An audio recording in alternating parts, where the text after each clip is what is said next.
Stinner, Williams, Chambers, and Erdman. Senator Stinner.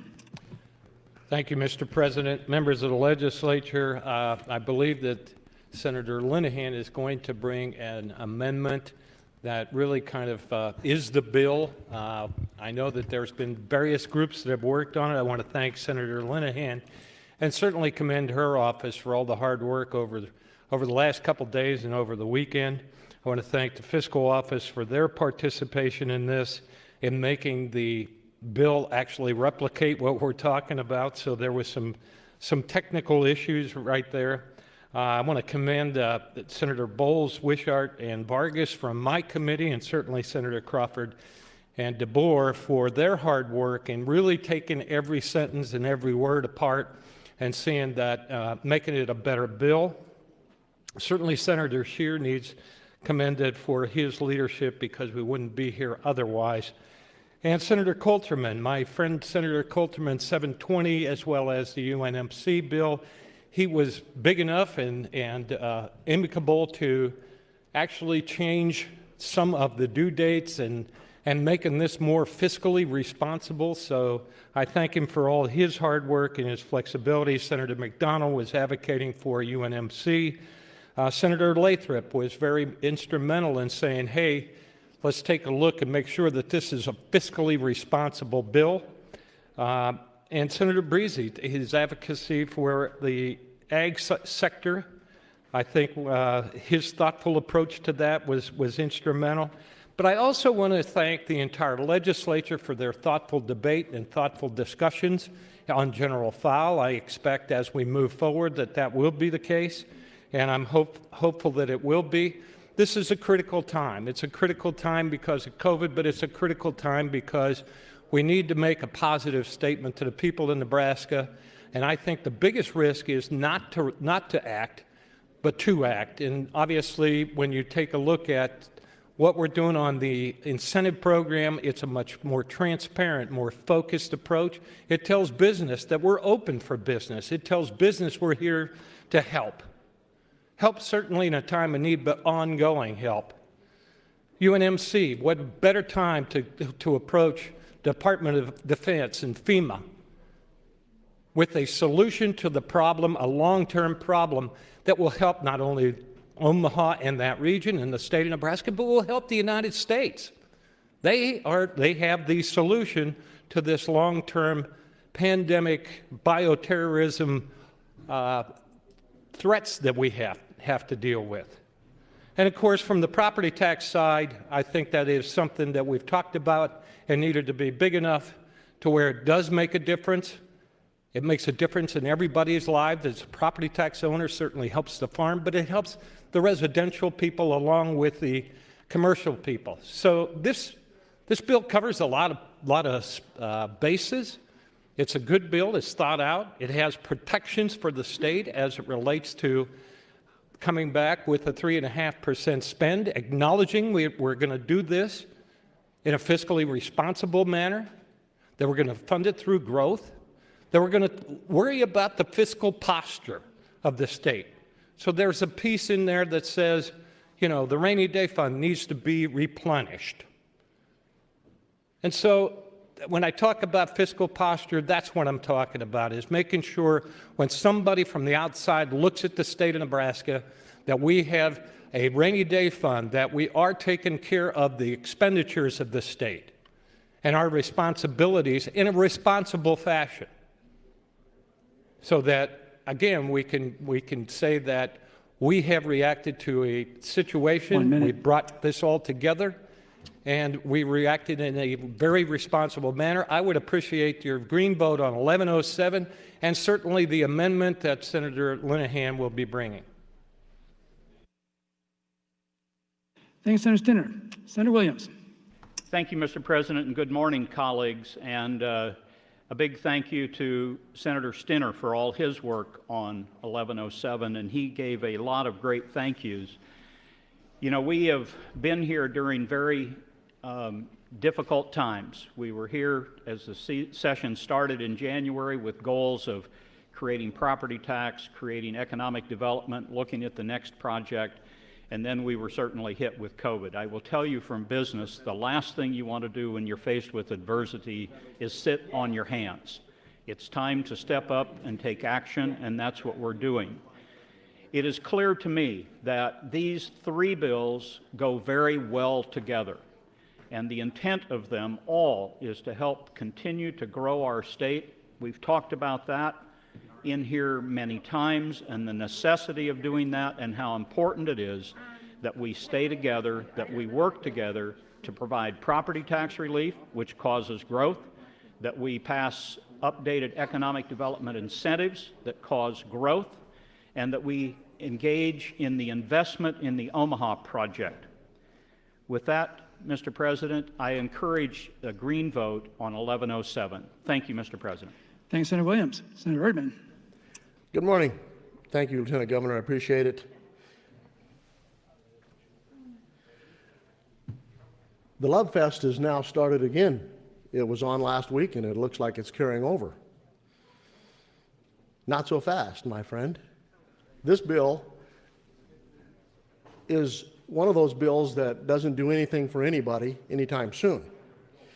And I was wondering if Senator Breese would yield to a question. Senator Breese, would you yield, please?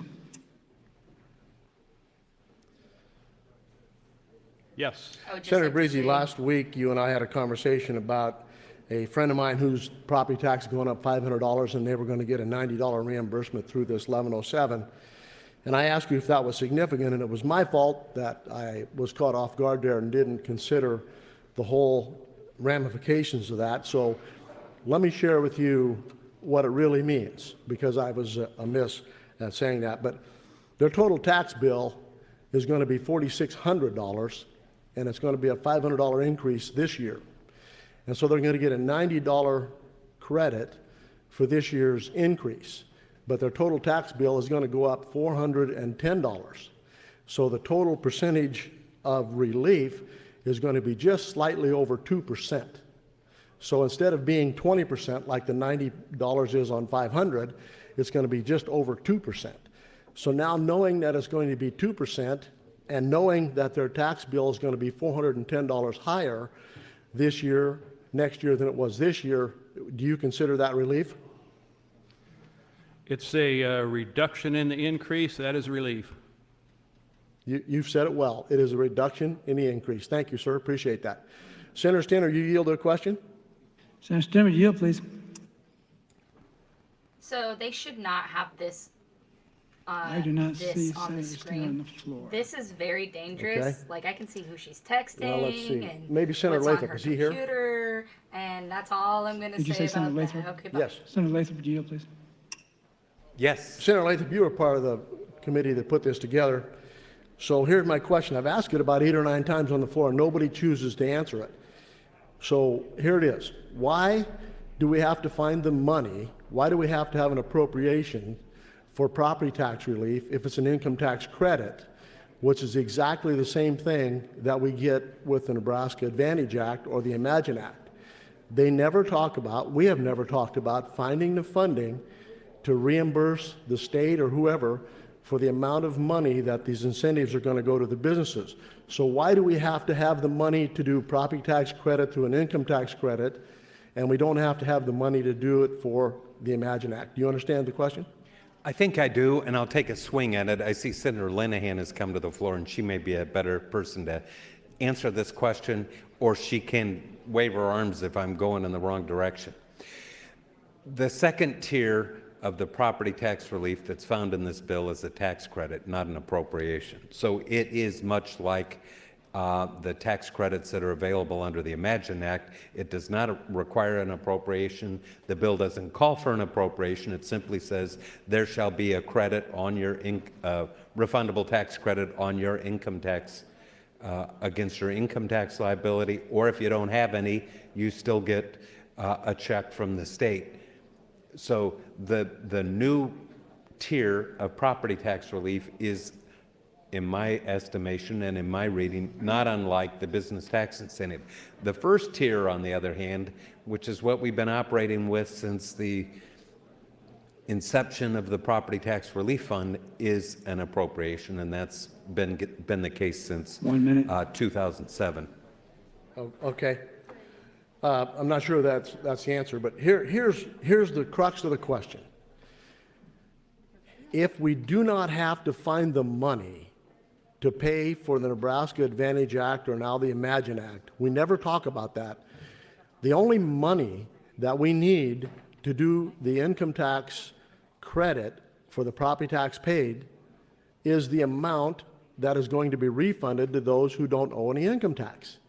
It's not 125 million. We do not need to appropriate 125 million to do this property tax credit. But I realize it's probably the Chamber of Commerce that doesn't want it to happen that way, so we put this limitation on property tax relief that we have to have the money appropriated to give property tax relief. We don't need the money because those people are just not going to pay their taxes. It's going to be an offset. That's time. Thank you. Thanks, Senator Erdman. Senator Halloran.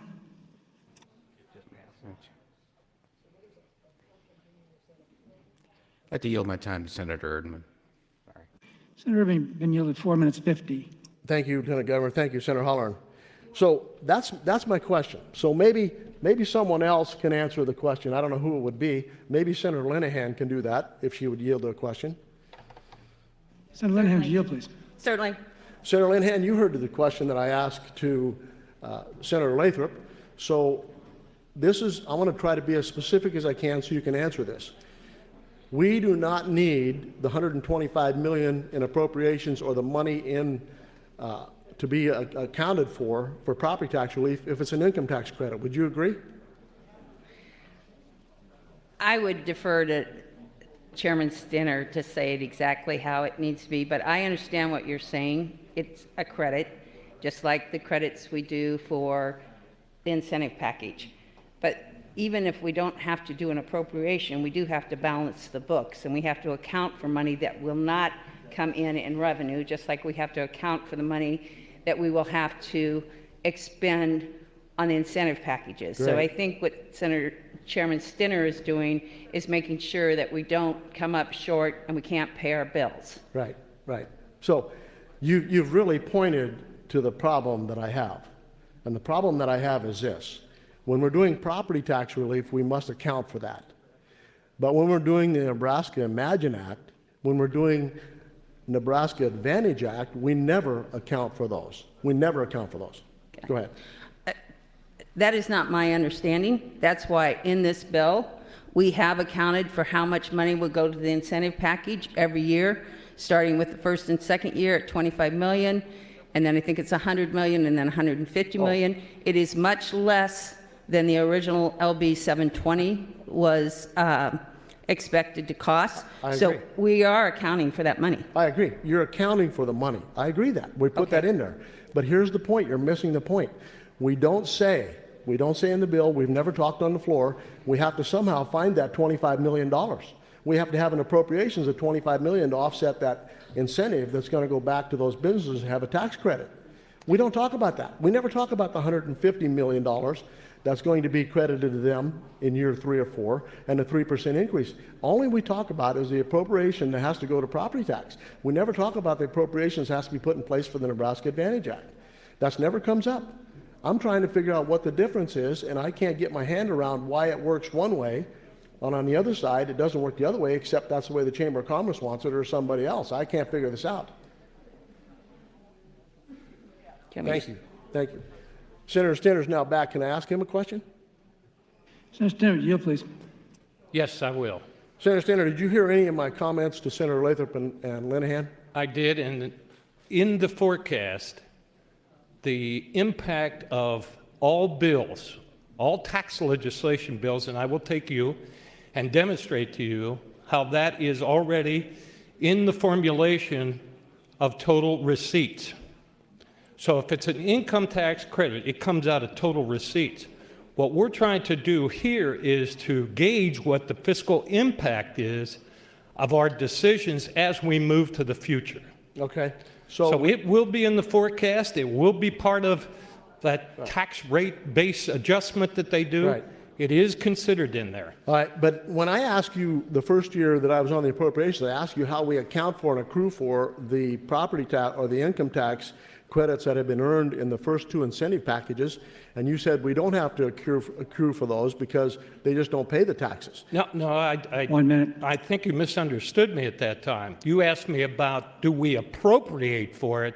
That is a different story than whether we account for it in the top line revenue. Okay, so So when you're using that top line revenue and you're forecasting out, and I get a listing of what the potential impact is projected forward for 6 months. Every month I get that. Right. That is considered into the revenue mix, So- which is then in turn Okay. part of that forecast.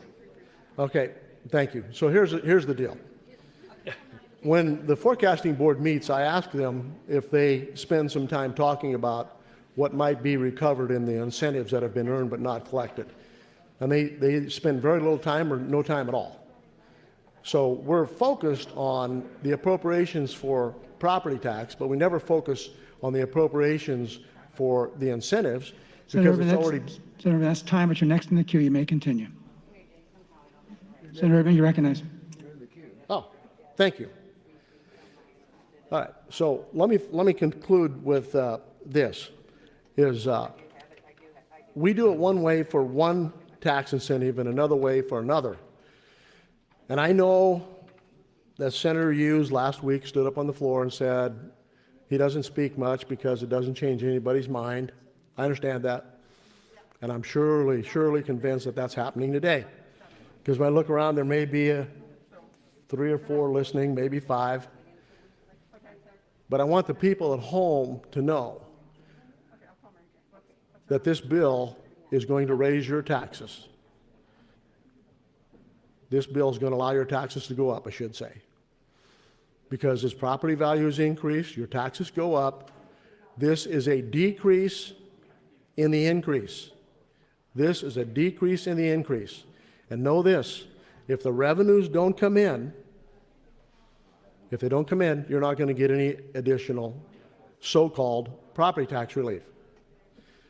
We never talk about the Nebraska Advantage Act or worry that we won't have the funding to pay for the Nebraska Advantage Act or the Imagine Act or any of those. We don't talk about that because we've already figured that in as part of the cost of doing business. And so it's not contingent, if you apply for the Imagine Act, it's not contingent upon whether we have the appropriate funds for it. That's not it. They signed a contract that they're going to get $25 million this year and next year and then 100 and then 150. It's an agreement that they've made with those businesses. It's not contingent upon increased revenue. It's just contingent upon the contract we have with the state. So why is it for the business incentives we have a contract that's guaranteeing those, but when it comes to property tax, it's all contingent upon increase in revenue? Well, maybe this is the reason, is our focus is wrong. Our focus has been, for years and years, on the people who collect and spend the taxes. And the focus should change to the side of those people who pay the taxes. And if we did that, we would do this differently. But we're not interested in that. And so I just want to notify you people out there that are going to pay more taxes next year. Don't blame me that your taxes went up, even though we give you what is so-called property tax relief, because this is not it. This is a decrease in the increase. Call it what it is. And the Imagine Act is good for only those businesses who receive it. And I had several questions that I had asked Senator Calderman the last time 720 was up by itself, and I haven't gotten an answer to those. But I don't believe anybody on the floor today is interested in any discussion about what these bills actually do. They're more interested in the love fest and how wonderful everybody did putting this together at the last minute, 149 pages that we get at the last minute that we got to try to read over when we're doing all the other bills. It's kind of like Nancy Pelosi when they passed the Obamacare. Well, we have to pass it to see what's in it. That's about what this is. And so this was well put together, according to some senators, well put together in the last 11th hour. We had a chance to do this back in February. 100 We had a some chance to do this in pages. January. Are you kidding But we me? wait till August 5th or whatever day it was they brought this out. This is not the way to make laws. That's like, You throw An hour three of bills reading. together. Some people don't like one, or some people don't like two, but they like one of them, so they're all going to be painted into a corner to vote for these. 1 minute. Thank you. Because it's something they like. This is wrong. This is not property tax relief. If you want to pass this and call it a decrease in the increase, I understand that. But to call it property tax relief, it is not property tax relief. Thank you. Senator Urban, you recognize for your third opportunity. Thank you very much.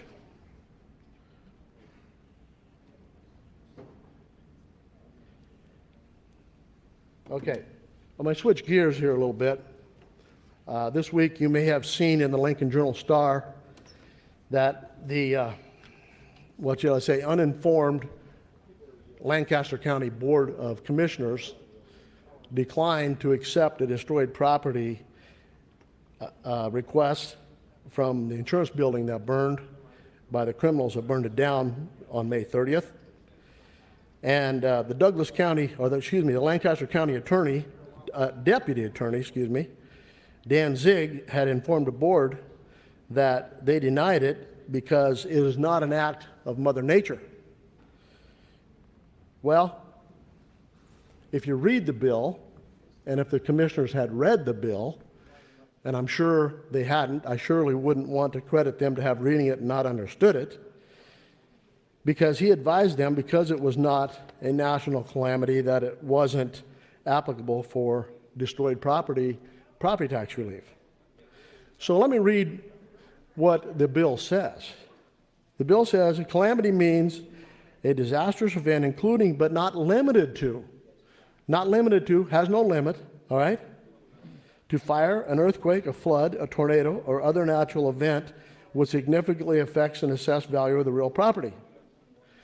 The definition isn't limited to just a tornado or a natural disaster. It says not limited to. It applies. And it goes on to say, the bill says this: the County Board of Equalization receives a report of destroyed real property pursuant to Section 16 of this Act, and the County Board of Equalization, now get this may be hard for some lawyers to understand, the word shall is there, all right? It says the County Board of Equalization shall adjust the value of the destroyed property to the assessed value on the date it suffers significant property tax damage. It shall do that. It's not a request that they can decline. They shall do that. So if those county commissioners pick up the bill, and I'm sure they can read, and if it would have taken the time to read it, they would have seen that that bill applies to this very situation that happened at that building. But obviously, either they didn't read or they're relying upon the county deputy attorney to have read it, and he didn't read it either.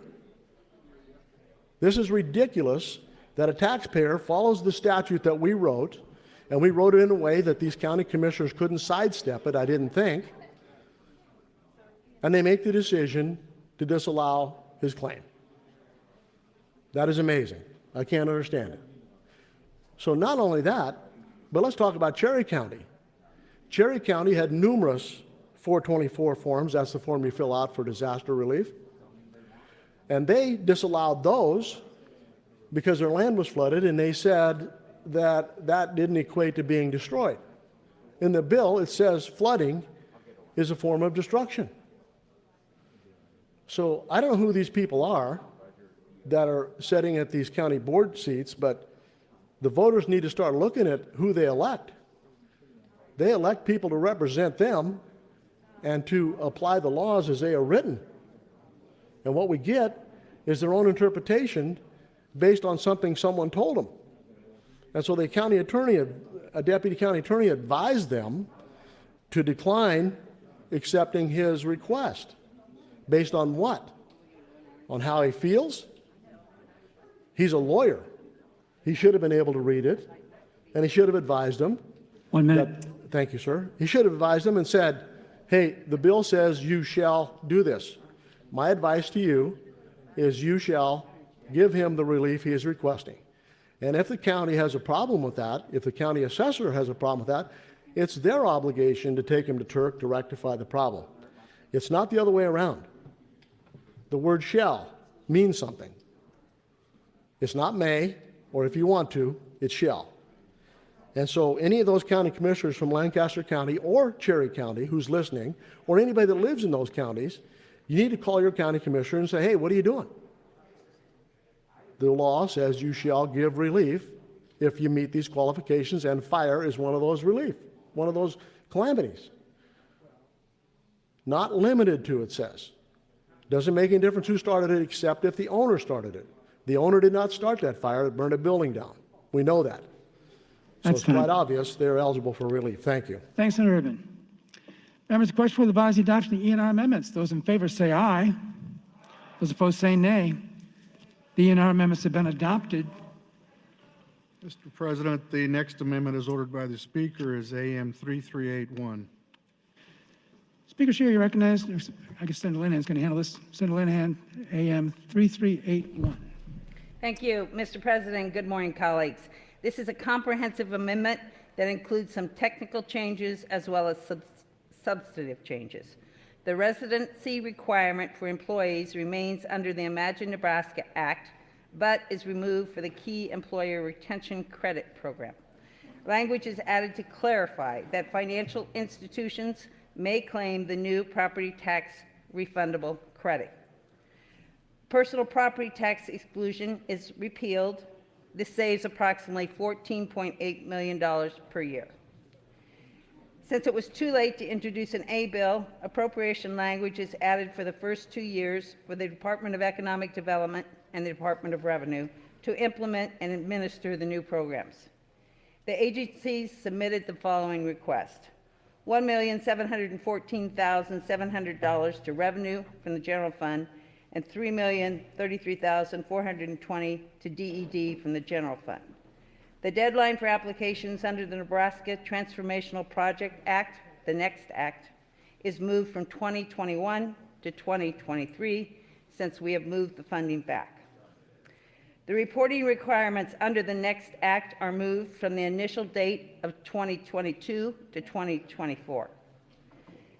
Language is added to clarify that any funds appropriated to the refundable property tax credit are based on growth of 3.5% in actual net receipts over the prior fiscal year, not estimated or forecast growth. This is on pages 83 and 84 of AM 3316 and pages 143 through 144. The allowable growth for the refundable property tax credit is limited to no more than 5% in any given year.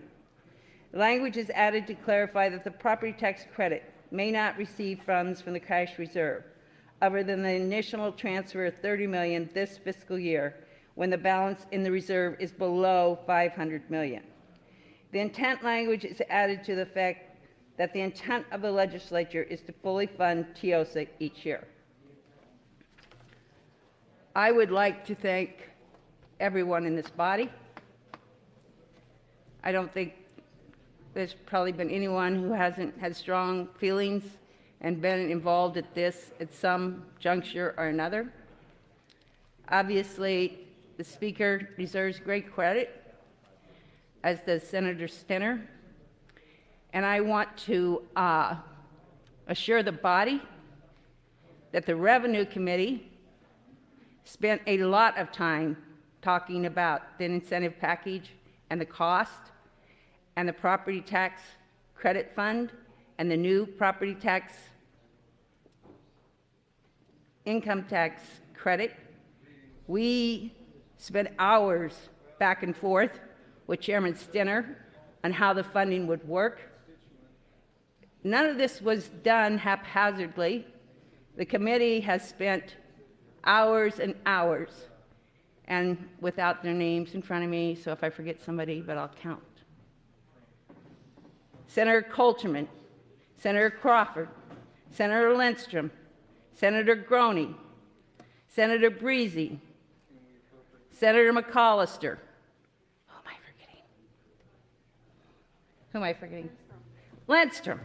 Why do I? Because it sounds too much like Linehan. I just get that in my head.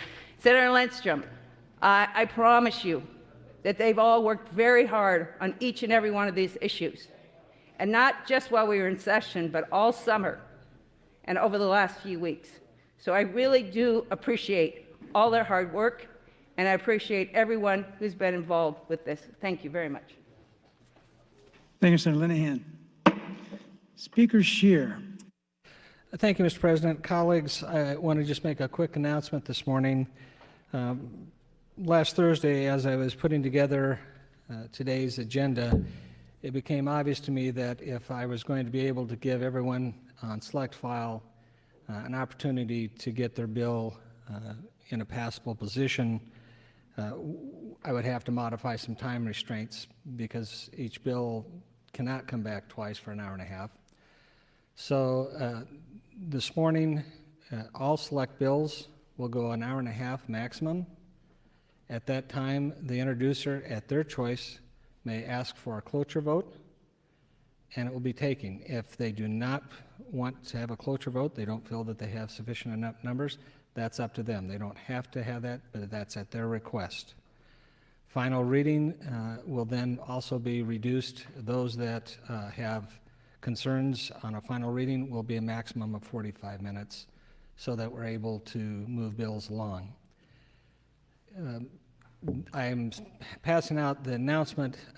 We will probably be going late today because those items that do get passed on select have to go up to revisers and come back and be read across in order for us to read any of those that we pass today on final on Wednesday.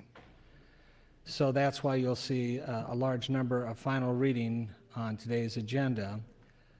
As far as a dinner time, I will run through the dinner hour if need be to get the select finished on the agenda so that everyone has that opportunity.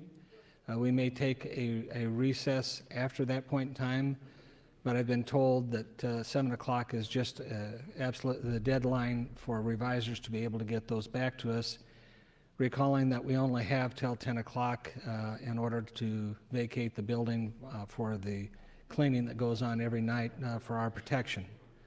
So I don't want this to be misconstrued. This has nothing to do with politics. It's not an RD deal. It's just trying to give all of our colleagues the opportunity for the bills that have made it this far, the opportunity to be successful in their try to change statutes. So again, I'm announcing those modifications, and that's the purpose, is just simply to make sure that everybody has that opportunity. Thank you, Mr. President. Thank you, Mr. Speaker. Continuing debate on LB 1107 and the pending amendments. Senator Groney. Thank you, Mr. President. I, again, will clarify that I will give Senator Coldeman a closer vote on his 720 portion of this bill. He worked with me on the rural tier. It at least is something, some peanuts for rural Nebraska. But I absolutely cannot support throwing money at a problem and calling it property tax relief. I've said it here on the floor, I've said it in the press. I'd be a hypocrite to go back on that. Do you really think $375 million is going to be there in 5 years? Let me give you an example. The other day we voted on the CARES Act tax changes. In 2017, President Trump had his tax reform. Part of that was that as corporations, privately owned corporations, the best way to say it, would give up taking their losses back 2 years and 3 years. Everybody was set. That was going to happen. Guess what happened 3 years later? That changed. If you don't think the $375 million will change in 5 years, I got some land in the swamp for you. It won't be there. $125 million is peanuts, and it will devalue over the next 5 years because that's what it is, $125 million a year, period. Period. Ag gets $38 million. I dropped an amendment which I knew would happen. The 7 had agreed not to accept anything and all get on board, like a small town school board. But Omaha gets $300 million for an economic project there. They get another $40 million, Lincoln and Omaha do for Fiserv. Columbus and Blair right now, which, no, not holding any grudges, get $6 million for their companies that exist there for bio research companies. You go west of Columbus, we get nothing. Northeast Nebraska gets nothing. Southwest Nebraska gets nothing. So I brought in my local economic development corporation, nonprofit, is trying to create a rail yard. If you want to read it, it's Amendment 33, I forget what it is, 3362, it's on the board. It's not on the board because of the way this bill is being handled. But it would be huge for western Nebraska to have a rail spur and an industrial yard off the largest classification rail yard in the world and one of the, next to an interstate to haul more tonnage than most other roads in the United States, freight. But I guess it didn't have a hearing. I'll bring it back next year. And it did not have a hearing, but neither did some of these changes in the Amendment 3381. To correct Senator Linehan, I worked diligently with her and others for 4 years on good policy and how we fund our schools to receive property tax relief. I was blindsided by this income tax. I was not in the room. I was not told about it previously. It just showed up. So no, I did not work on that, and I don't believe any of the other Revenue Committee members did except Senator Breezy. It just showed up. An income tax credit against your property taxes that you pay for your school, to your schools. So, excuse me, I don't think that had a hearing either. I was told my amendment hadn't had a hearing. I don't believe that one did either. Or maybe it did, I can't remember. At the last minute, we did so many odd things 1 minute. this year. Can't remember what the rules are and how to play. I do know how to play them now. By the way, in 6 years, I've never dropped a bracket motion. I've never done an IPP. I've managed any filibusters I was involved with by debating the issue, always staying on the issue. Never read poems, and I didn't do one this year, did I? A filibuster. There's some bad bills. 1089 is coming up. It's a bad bill. I could just easily filibuster that for an hour and a half. And I agree with the Speaker on his move. We got to get some things moved in an hour and a half. We're just out of time. But I will never support throwing money. It's against my core beliefs. I will never throw money at a problem and claim I did something. And if anybody runs for higher office in this body and they come out to rural Nebraska and claim they get property tax relief, That's time, I will Senator. be there. That's time. Thanks, Senator Groney. Next in the queue are Senators Erdman, Pansing Brooks, Coltman, and Lowe. Senator Erdman. Thank you, Lieutenant Governor. Good morning again. So I'd like to switch gears a little bit. We'll talk about the bill that I dislike almost as much as land banks, almost. And that is, I can imagine how your taxes are going to be now act, and it's part of this bill. So I was wondering if Senator Coleman would yield to a question. Senator Coltman, yield, please. Yes, I will. Senator Coleman, thank you. Last time 720 was up by itself, I asked a couple of questions. So let me ask those again. And you said you were going to research it to see, and so we'll see if you have an answer for me. The first question is, can a business outside the state of Nebraska take advantage of the Imagine Act? You have to, if you're going to take, no, you have to be in the state of Nebraska. You have to make an investment or create jobs in the state of Nebraska. Okay. Let me ask it in a maybe I can clarify it. Does a business have to be headquartered and be permanently situated in Nebraska to take advantage of the Imagine Act? No. Okay, that's good to know. Secondly, the provision in the Nebraska Advantage Act had a provision that when the sales tax reimbursement would happen for those businesses that qualified for the Nebraska Advantage Act, that sales tax was then reimbursed from the city's sales tax collected, and it would go to the people who had applied for the Advantage Act. I believe that same provision is available in the Imagine Act. Am I correct? Yes, it is.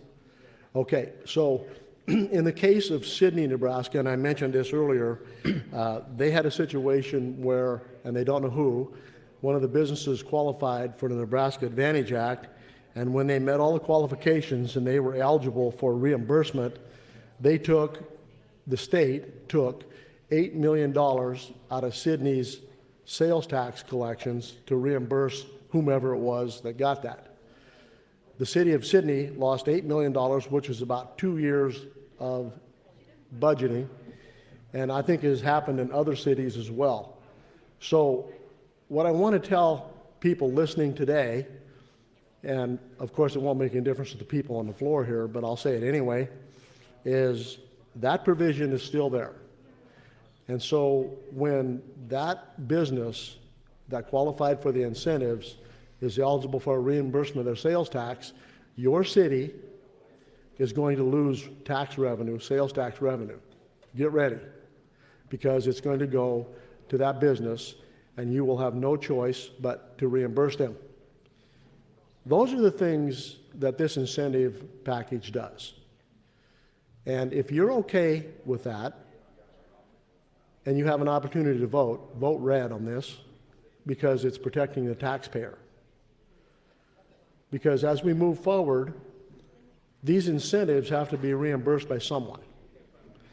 And so there is no proof, there's no proof at all that these incentives help the average taxpayer in the state of Nebraska. And so when you ask the people who have received these incentives, the businesses, if they would have come to the state irregardless whether we give them an incentive or not, the ones that the Wall Street Journal had polled to see, 79% said, we would have come to the state even if they give us nothing. But if you want to give us something, we'll take it. So we don't spend any time at all asking people, would you come to the state of Nebraska if we don't incentivize you? 1 minute. No, we don't. And so, consequently, we're making decisions about people's tax dollars that are going to be spent for incentives for the Nebraska Advantage or the Imagine Act that they're going to get no benefit from. It looks to me like it's a great program. And the other issue is we never account for the money, and even though Senator Stinner says we figure that into the appropriations when we start, but we don't do it the same way, we don't act the same way, we don't try to fund it the same way as we do property tax relief. There's a problem with that. I don't know how anybody can vote for this bill and think they're helping anybody pay less taxes. It just isn't going to happen. Thank you. Thanks, Senator Urban. Senator Pansy Brooks. Good morning. Thank you, Mr. President. So I'm rising, of course, to discuss what hasn't happened with an act of God, basically, here in the chamber. I'm still going back and forth on LB 1107 and the underlying amendment. I know that a lot of people have worked on it, and I know that it's not perfect, and the enemy of good is perfect. I know all of that. But the fact that we have been unable to respond to the urgent needs of Nebraskans due to COVID and what's going on is beyond disappointing. To the Nebraskans listening, I'm sorry. I'm sorry that we have turned our sights away from your specific and urgent and actual and real and current needs. I'm sorry that we have a lack of vision, and we continue to wallow in our lack of quote-unquote nimbleness. But you know where we were nimble? Boy, the minute we need to get to being paying corporations, the minute we get to worrying about the haves and not the have-nots, we can move mountains in this body. We can take laws and make giant changes, add 3 major bills together, and do a lot. We can do what we want to do. But what did the progressives get in this grand bargain? Did we get any help or eviction relief? Nope. Did we get help for the meat packers that are asking for help? Nope. We got a hearing that wasn't promoted by the whole body, but we did get a hearing. Did we get childcare subsidies to help those childcare businesses that are being forced to take on people because the schools are opening in many places? No, we didn't do that. Paid leave? Nope. Any additional jobless support? Nope. We did not have time to be nimble for any of that, Nebraskans. What about setting aside resources for the issues that we know are still going on due to COVID? No, we aren't doing that either. We had to delay the operative date on a bill of mine that's $61,000 to take care of some Native kids who are falling through the cracks, whom we're going to spend tens of thousands of dollars on if they end up entering the juvenile justice system. But, you know, those are just bad kids, I guess. We can't dare think of spending $60,000 this year on some Native kids. The inability and unwillingness to be adept. Everything was thrown together at the last minute, 149 pages at the last minute. But being adept and trying to work on our Nebraskans who are still hurting from the floods. If you look at the most recent NEMA report, the people that were affected by the floods last year and now are losing their jobs, these are critical issues that are truly hurting families. But again, we're not nimble enough. We're not quick enough on our feet, except for the things that really matter. 1 minute. Taxes, corporations, making sure the haves have what they need to continue their wealthy lifestyle. My husband and I do corporate law, so I get all of that. I get why corporations are important. I get all of that. But when we are tone deaf to the needs of individual Nebraskans, we're not doing our job, and I'm not proud of this session.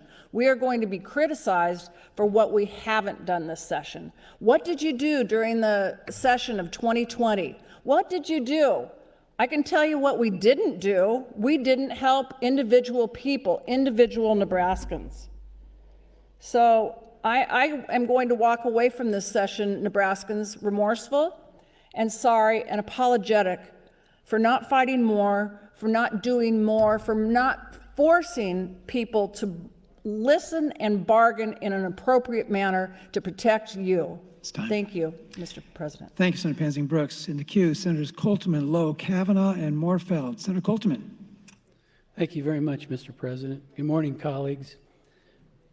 Over the past couple of days, I've received some questions about the health insurance requirements in the incentive package. Before the COVID break, my staff reached out to the Department of Insurance to request more information about how health insurance provisions of the Imagine Nebraska Act would affect premium payments for employees. In addition to talking to the Department of Insurance, I work very closely with my colleagues, Senator Matt Hansen, Senator Tony Vargas, and Senator Mike McDonald, as we discuss the benefit package that would be available inside the incentive package. They represented business and labor, and between the four of us and other added people, I don't remember completely who was all involved, but those three worked in my office to make sure that this plan that we're adding requires an employer to offer an ACA-compliant health insurance package. According to federal law, the premiums in a package like this, an affordable care package, they cannot be greater than 9.5% of the employee's income, and they must provide at least 60% of the cost by the employer. Employers already know what's required of them through the ACA, because in many cases they've already been working with that in maybe another state or another business that they operate. But we needed to add that language, And so the bill says that a company must comply with the ACA. And if they don't, they simply won't qualify for incentives. So at the end of the day, they can meet all the requirements in the world that we have of them. They could have the number of employees, they could have the financial impact that they say they're going to make, the investment that they're going to make. But at the end of the day, if they don't offer a compliant, Affordable Care Act policy to these employees and pay at least 60% of that cost, they are not going to qualify for this incentive package. It's as simple as that. So again, I'd like to thank Senator Hansen, Senator McDonald, Senator Vargas for their input in this, as well as the business community that came forward and said, we can comply with that. Another thing that I'd like to talk a little bit about is I'd like to thank the people that have helped get us where we are today. I could probably go to every person in this body and ask, pinpoint something that you've either liked or disliked. There's a few of you that don't like anything that we're doing about it, and I get that. But there's, on the other hand, there are 43 people that supported the bill last week, and they like what we're trying to do here. I'd really like to thank my colleagues that helped us put all this together, Senator Breezy and Linehan and Stinner, McDonald, Lathrop, myself. I probably missed somebody. But the reality is, without everybody coming together behind the scenes, we couldn't have gotten this done. The other thing that I would like to say to, in answer to Senator Erdman's concerns, when a city works with a company to bring them to your community or to take advantage of the Invest in Nebraska, either 775 or the Advantage Act or now the Imagine Act, they know up front, with full disclosure, how much potential sales tax they're going to collect. 1 minute. And they're also going to know how much they're going to have to pay back if the incentives are reached. So to say that that's a hidden figure, that's absolutely incorrect. And I will tell you that there are companies that, or there are cities that don't put the money away, they utilize the money, but they've had the use of that money over those years. Sometimes it's 4 or 5 years, sometimes it never gets collected or never gets spent because they don't qualify. If that's the case, they've had the use of that money and they never have to pay anything out. So it goes both ways, but what we have done inside the bill, we've made provisions for the accounting every year so that a city or municipality knows exactly what their liability might be in the future. That's an advantage incentive in the Imagine Nebraska Act. So with that, again, I'd like to thank all my colleagues, encourage you to support LB 1107 and AM 3381. Thank you very much. Thanks, Senator Coltman. Senator Lowe. Thank you, Lieutenant Governor.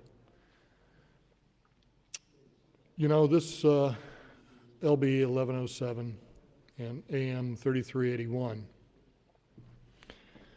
is not a great bill into it, but it is what we have today that will pass. The property tax relief portion of it has no control on spending. And that's what we need to do, is control spending. That's how you get your expenses down.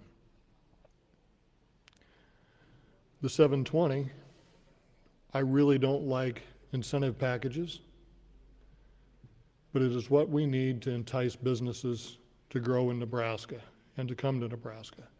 And I know my district, the economic development, we're looking at several businesses now to come into Nebraska that are not in the United States or even in Nebraska at this time. In the UNMC hospital portion of this, it's basically in Omaha. But UNMC has a nursing school in Kearney at UNK, and it will help that. The portion of money that the property tax relief is working with, it's not It's not property tax relief, but we are giving money back to the tax-paying citizens. And I think that's the important part. We are putting money back into the hands of our citizens, and we are not looking for ways to spend it. That's important to me, because it is the people's money. It is not our money. We're supposed to be judicious on the way we spend it and very thrifty when we do spend it. With that, I'd like to yield my time to Senator Erdman.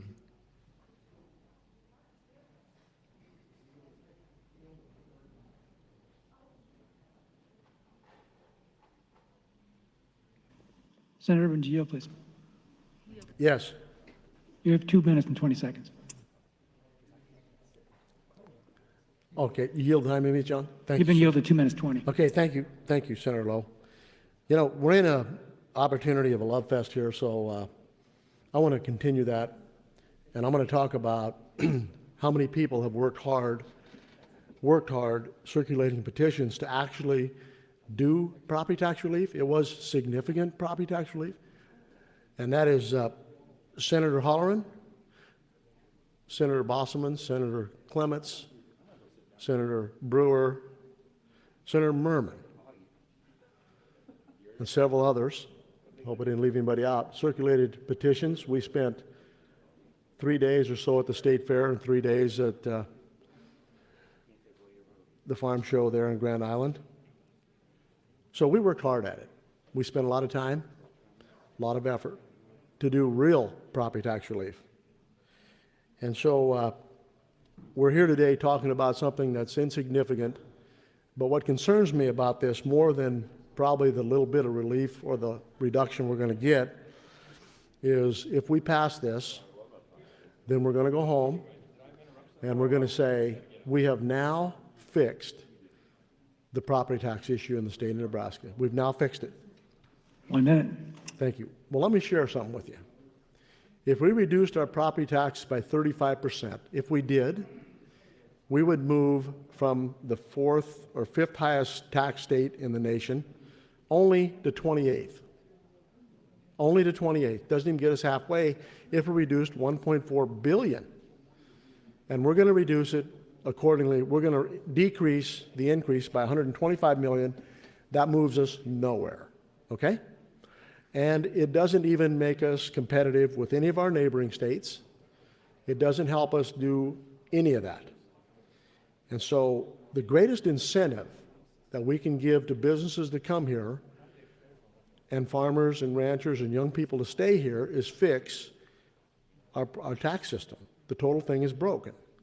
And I have an answer to fix that. Because most often people say... Time, Senator. Thank you. Thank you, Senator. Those waiting in the queue, Senator Kavanaugh, Moorfield, Lathrop, and DeBoer, and others. Senator Kavanaugh, you're recognized. Thank you, Mr. Speaker. Good morning, colleagues. I hope everyone had a nice long break. I am still trying to figure out this bill. I feel the term that keeps coming to mind is gaslighting. Don't know if people know what gaslighting is, but it's when someone manipulates you into questioning your own sanity. I feel gaslighted by this bill. Like, as Senator Erdman says, there's this whole love fest happening for this bill, and I guess I learned math differently because we have to have a balanced budget every year. And I'm looking at this green general fund financial status, and I'm like, negative $754 million next biennium. Whoa, that's a hefty thing to have to balance. And I hear, don't worry about it. That's kind of my job. It's kind of all of our jobs to worry about how we balance a $754 million shortfall. I don't understand how we are paying for this. I also don't understand what in this bill needs immediate action. Why are we doing this right now? Why is this the thing on the last 3 days of this session That is the most important thing that we could possibly do for Nebraskans. Is this going to immediately change people's lives? It's a genuine question that no one has answered. Is there an immediate need that's being met? We're not stopping people from losing their homes. We're not creating access to health care for individuals during a pandemic. We're not doing anything about our school crisis and reopening during a pandemic. I mean, it's 149 pages, I get it. I read it. I don't think that I misunderstood that those things weren't in there. But again, I feel like I'm being gaslit, like I don't know my own mind anymore. I'm reading words on a page and they say one thing, and then I'm hearing people speak on the floor and you're saying something totally different. And I'm just flummoxed, I guess I would say. I'm flummoxed. So then there's the additional costs that we don't even have accounted for. Like, how many employees for these businesses that are getting tax incentives will be on public assistance because the wages are too low? That's an additional cost. Where is that accounted for?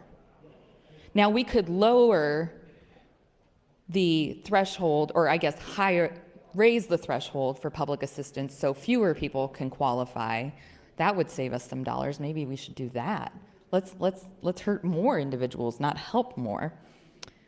How many people are going to be on Medicaid because they aren't going to get health insurance? They will be offered health insurance through their employer, but they still have to pay for it. And if you qualify for public assistance, you qualify for Medicaid. So we're going to be putting those people on Medicaid as well. So we're going to be paying for that. And then there's property tax exemptions in here that I don't see accounted for, but I suppose that's not our problem, that's the county's problem. I mean, I live in the West Side District, which cannot grow. And so property taxes are extremely finite. And if we are starting to give all of the businesses in my district property tax exemptions, guess what's going to happen? 1 minute. The residential property taxes are going to go up. Yeah, they're going to go up. So why are we doing this? What problem does this solve? What immediate need does this fill? And how do we account for $754 million next year? Those are just my simple little questions that I just don't understand and nobody seems to be able to explain to me. But for those of you that understand mansplaining, this would be a great time for you to start mansplaining to me because I don't get it at all. Thank you. Thank you, Senator Kavanaugh. Senator Warfield, you're recognized. Thank you, Mr. President. Colleagues, as I discussed last time, aside from some of the other concerns that I have with us not addressing some of the direct assistance needs that we have discussed when it comes to rental assistance, eviction, stopping evictions, and several other pressing needs that will become readily apparent over the course of the next few months and are already very apparent, I do want to talk a little bit about how we're going to fund this. And I gave Senator Stinner a little bit of a heads up here, and I was wondering if you could yield to a question or two. Senator Stinner, would you please yield? Yes, I will. Thank you, Senator Stinner. So my understanding is that the August 6th general fund financial status shows a $754 million shortfall in the next biennium, with more than $335 million directly attributed to the cost of LB 1107. Is that correct? Yes. And so I guess maybe you can understand why I'm a little bit concerned about our state's ability to be able to pay for 1107. Would you mind walking me through step by step how we can afford this, particularly, and I'll have time for an answer here in just a second, particularly when Congress has not approved the ability to use the CFR funds for this purpose. So can you just walk us through how we're going to afford this? Yeah, actually there are adjustments in the bill, personal property tax relief or repeal. There are lapses that aren't showed, both from one-time lapse, which is a reappropriation is what we call. Normally it's about 70 million.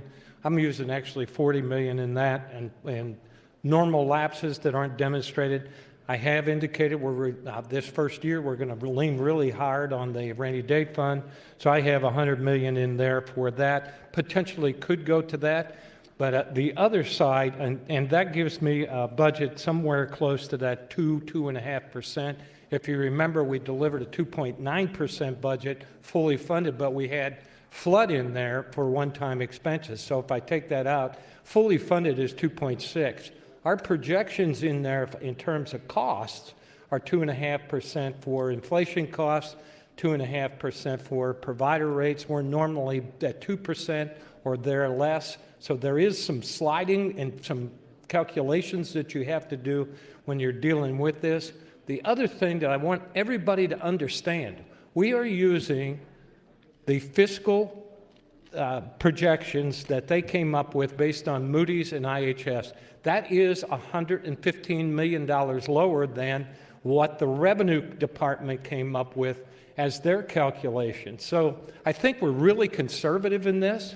I think that the likelihood that we actually have that COVID money, the 270, 275, I'm using about 240 in my calculation, you know, and that really kind of squares everything up to where we're at.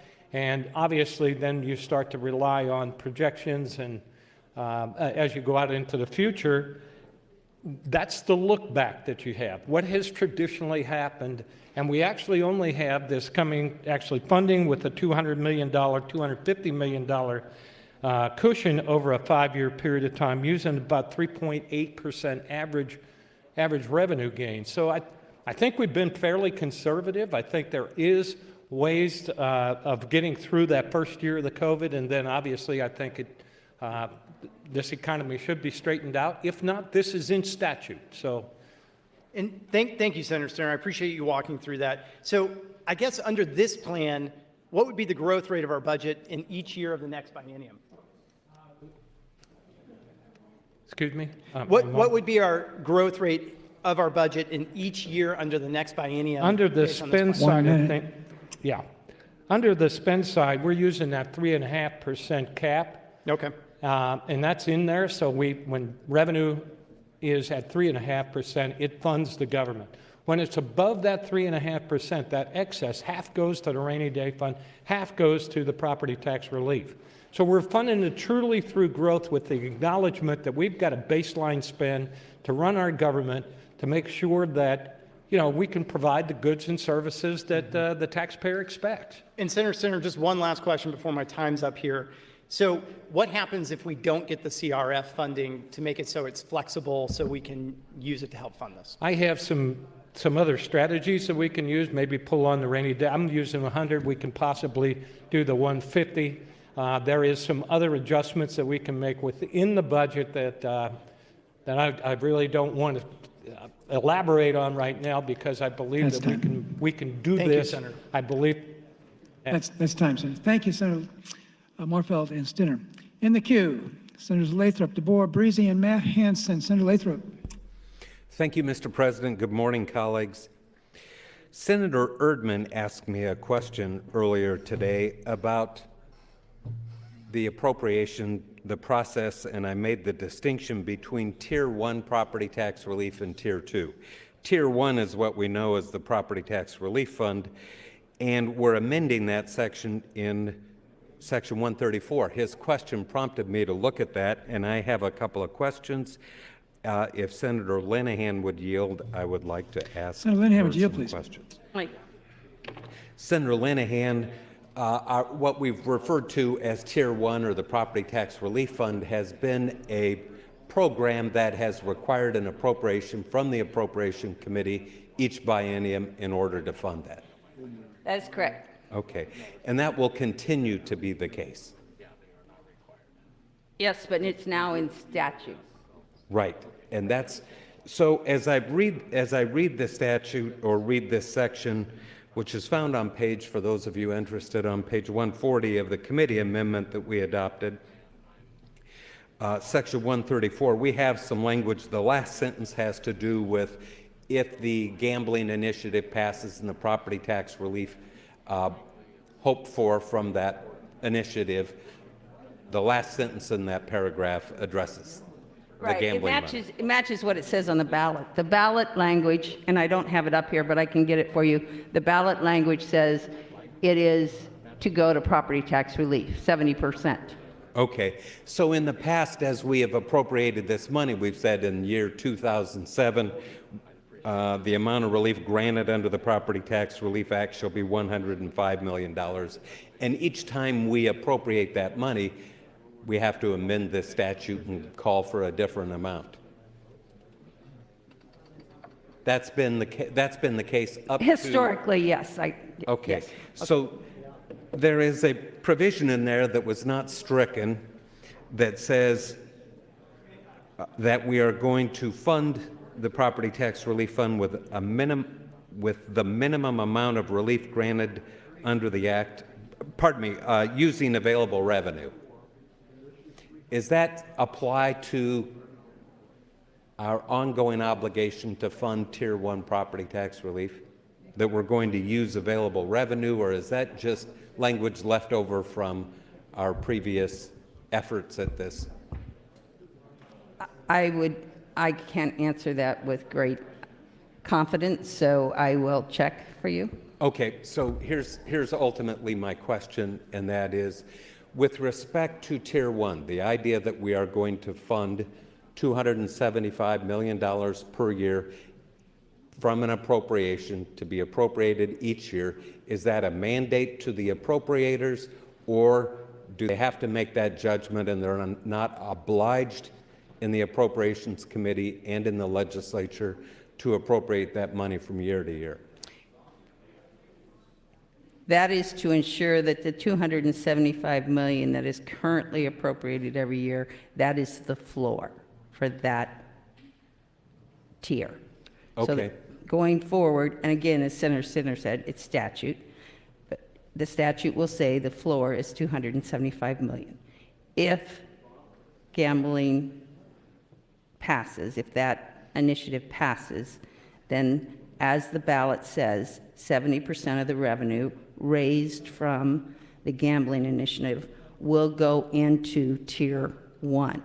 That was to ensure, and there was some discussion on the Revenue Committee about this. 1 minute.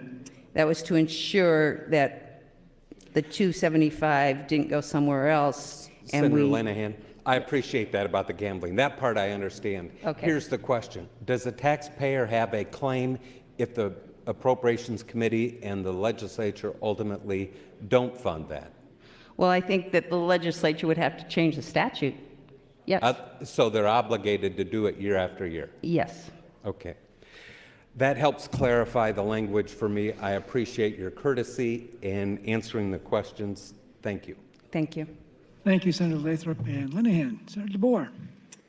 Thank you, Mr. President. I'm wearing my mask that says hope today. My mother made it for me because I do feel we're operating in the realm of hope here.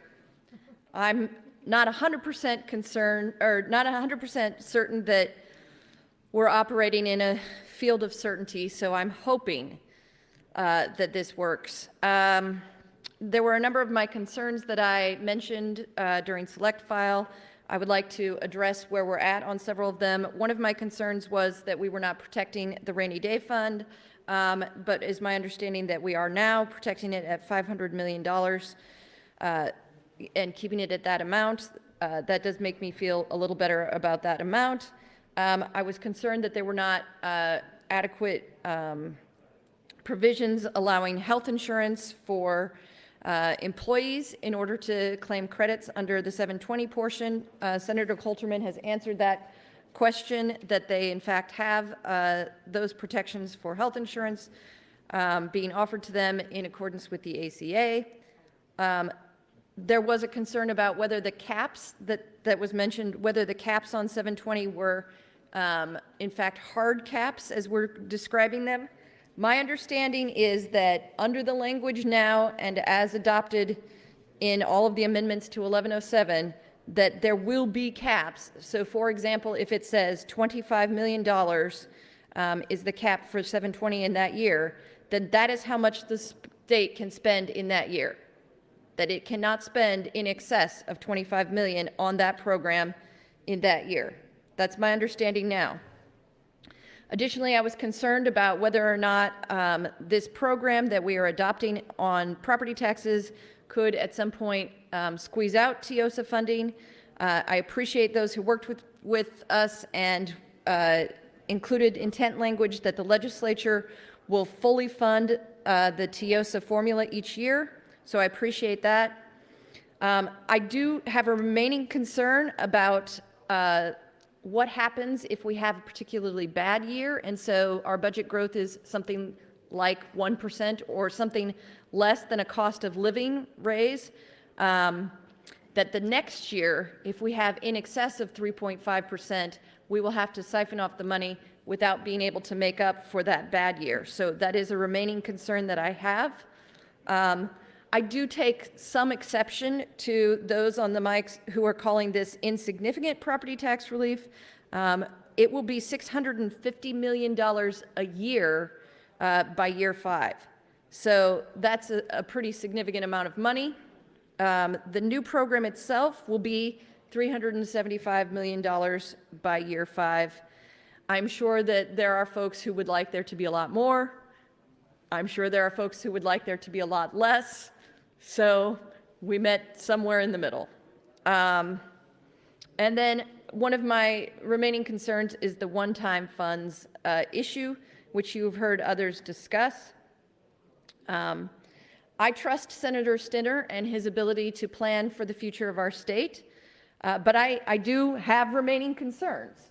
So I hope that we have adequately prepared for the funds of the state in the future and that we will have them in place. But I mean, we are taking a bit of a risk here. It's like buying a car based on your salary when you include a bonus that you received that you don't receive every year.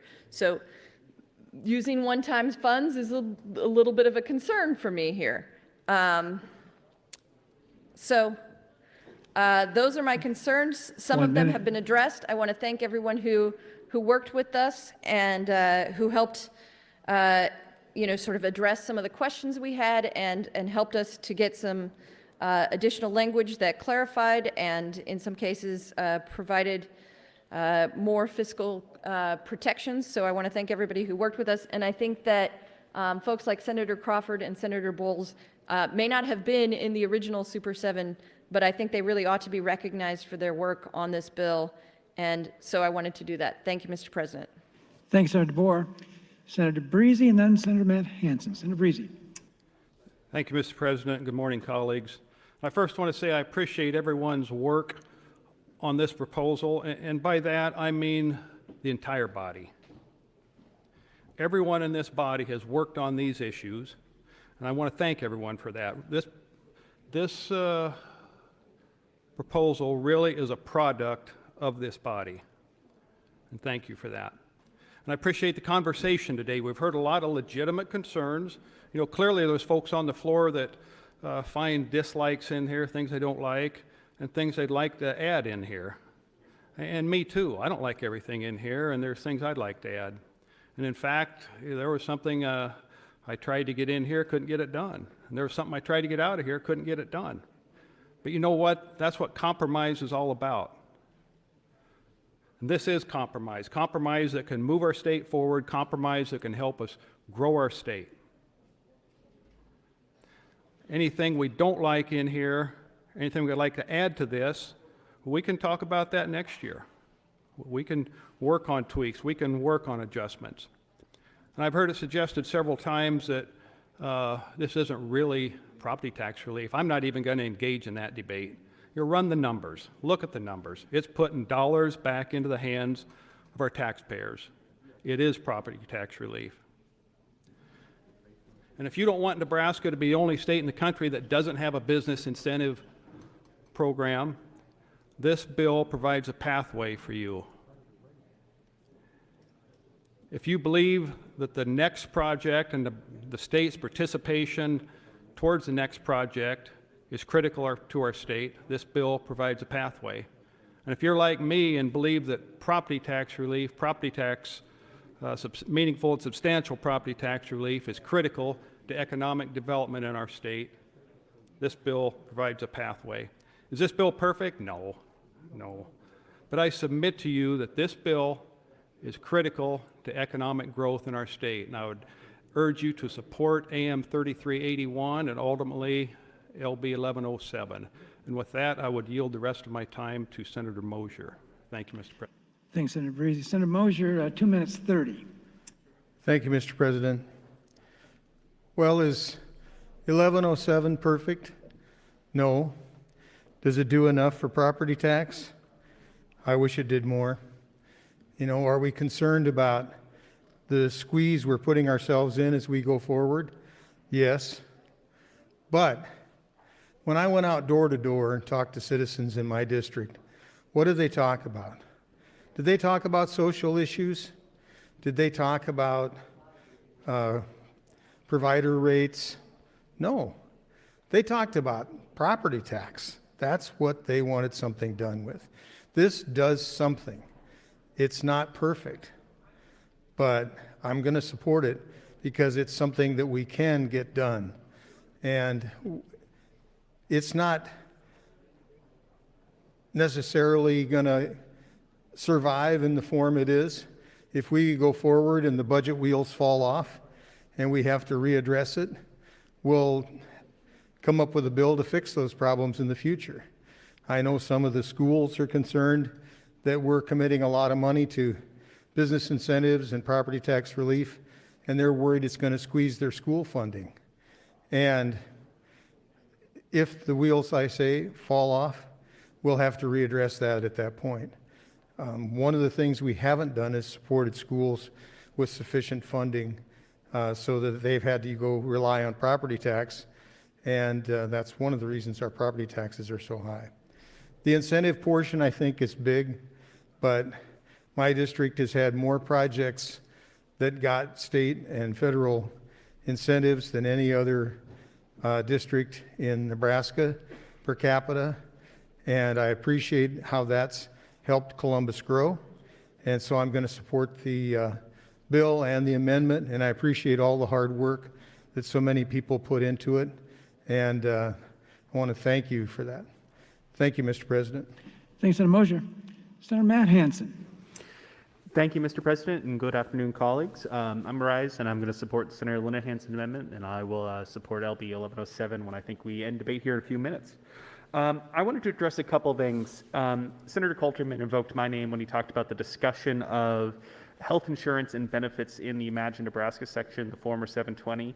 And I want to sincerely thank him and his time and his effort for working with me and some of the other senators and stakeholders he named, because I do think we did get this to a good place. I wanted to put some things clearly as I can in the record, and if I don't get all of my time, I believe this language is substantially similar to 720 enough that anybody can look at my comments on 720 and past debates and get to the same idea and same concepts. And I'm looking at Section 15, subsections 7 and 8 of the committee amendment we adopted in general file.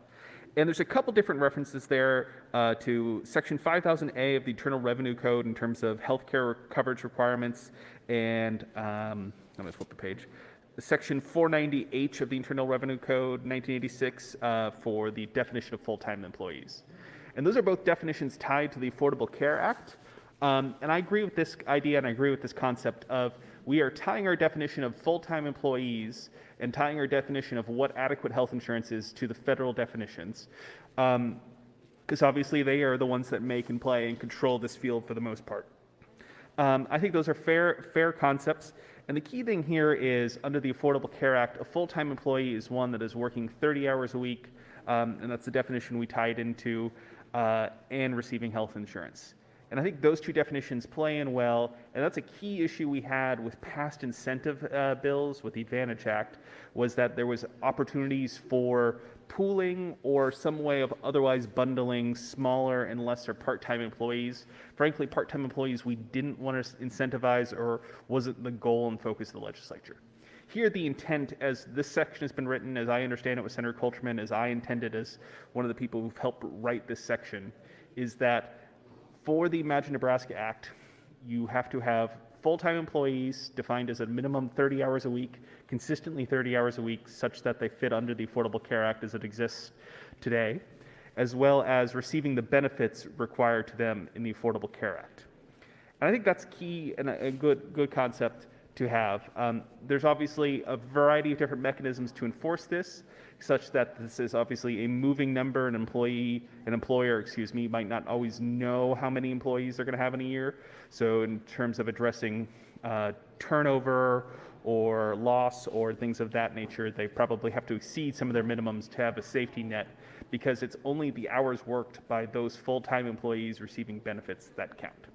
And that is kind of fundamentally the issue that we've addressed kind of time and time again. And I know there's lots of different people who've looked at this language, and that is the intent. I want to just be as abundantly clear, and I think is in line with what Senator Colterman mentioned earlier. What we had discussed many, many months ago now, when we were discussing this provision of the Imagine Nebraska Act, S720. So putting that in the record, I think that's as clear as I can make it in my 5 minutes. Moving forward, I did want to kind of address as best I can in my remaining time my thoughts on the bill at large. For me, this is obviously an issue that has taken up much of my tenure, and I've heard many times from my colleagues. And I think this is a good opportunity to kind of take the grand compromise, take the grand bargain, and be able to move forward. I know people have kind of put the reservations in the record. Nobody's 100% happy. But for me, this is largely being able to settle the issue, move on, and we can say we have done some things, and we do not have to make this the number one issue, thank you, of the state. I know there's been some debate, and I also want to put this in the record.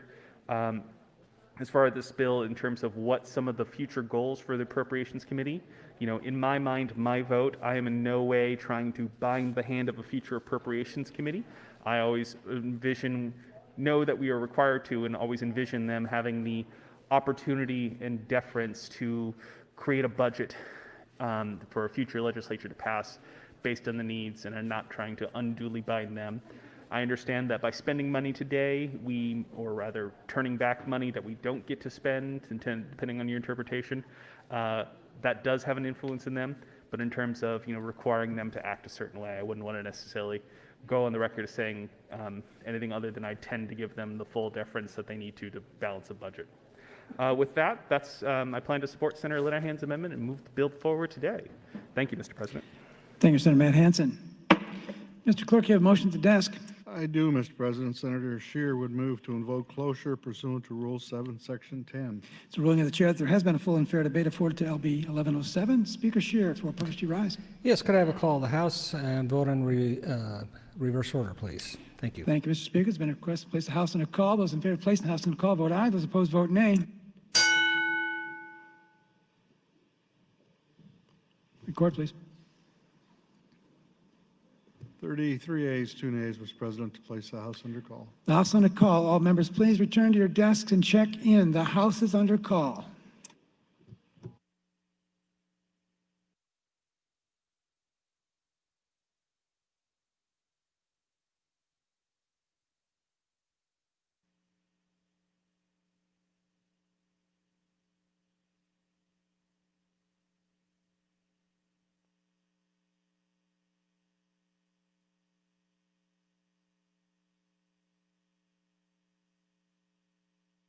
Senators Albright and Chambers, please return to the chamber and check in. Senator Hilkeman, please return to the chamber and check in. Okay, so what they're doing is they're making everybody check in to vote on the bill. And as per the policy briefing I got on LB 1107 from the Open Sky Policy Institute, this amended LB 1107, which could cost $150 million in fiscal year 21 and potentially exceed the $375 million in the upcoming biennium, only offers about $15 million annually in new revenue to defray its costs. So like this bill is dependent on CARES funds with no guarantee that we can even use the CARES funds, which but even if we get the funds, it's not going to matter because this bill can't support itself. Without the two, if they make it. Thank you, Mr. Speaker. The first vote, members, is whether or not to invoke cloture. A roll call vote in reverse order has been requested. Mr. Clerk. Senator Wishart. It's gonna take a minute. Voting yes. Senator Williams. Voting yes. Senator Wayne. Not voting. Senator Walls. So we'll turn this Yes, down Sir while they Vargas. vote because you Voting can yes, Sir watch. You Skinner. don't, but I need to hear Voting it. yes. Sir Slama. And I can talk over Voting them. yes, Sir Shields. So, Voting yes. Sir Quick. Voting yeah, this bill Pansy Brooks. would grow, the price tag of this bill will grow through the provisions Moser. that steadily increase the refundable income tax credit and the amount of credits available under the Imagine Nebraska Act. Voting yes. Sir Linehan. Voting yes. Sir Lindstrom. Voting yes. Sir Lathrop. It just, Yes. Sir LeGrand. it's gonna put us Voting yes. Sir Coulterman. $840 million over our budget if they pass this bill. Voting no. Sir Hughes. Voting yes. Sir Howard. Voting yes. Sir Hickleman. Mind you, we're not having football this year, so we're not gonna have any revenue from that. Voting yes. Sir Ben Hansen. Voting yes. Sir Holloran. Voting no. Sir Groney. Voting yes. Sir Greger.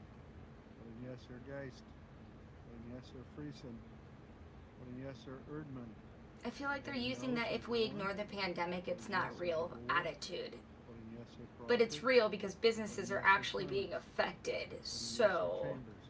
we need to help individual people, not tax relief isn't the time now. Sir Breesy. Like, Voting yes. Sir Brewer. Voting yes. Sir Brandt. Voting yes. Sir Bostelman. Voting yes. Sir yes, Bowles. CJ.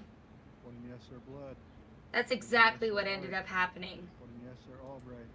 So yeah, so instead of like ending property tax and just using the CARES Act funds and giving it to people individually the way it's supposed to be done, they're gonna try to put this in a Is trust whether or fund. not to adopt AM 3381. Those in favor vote aye. Those opposed vote nay.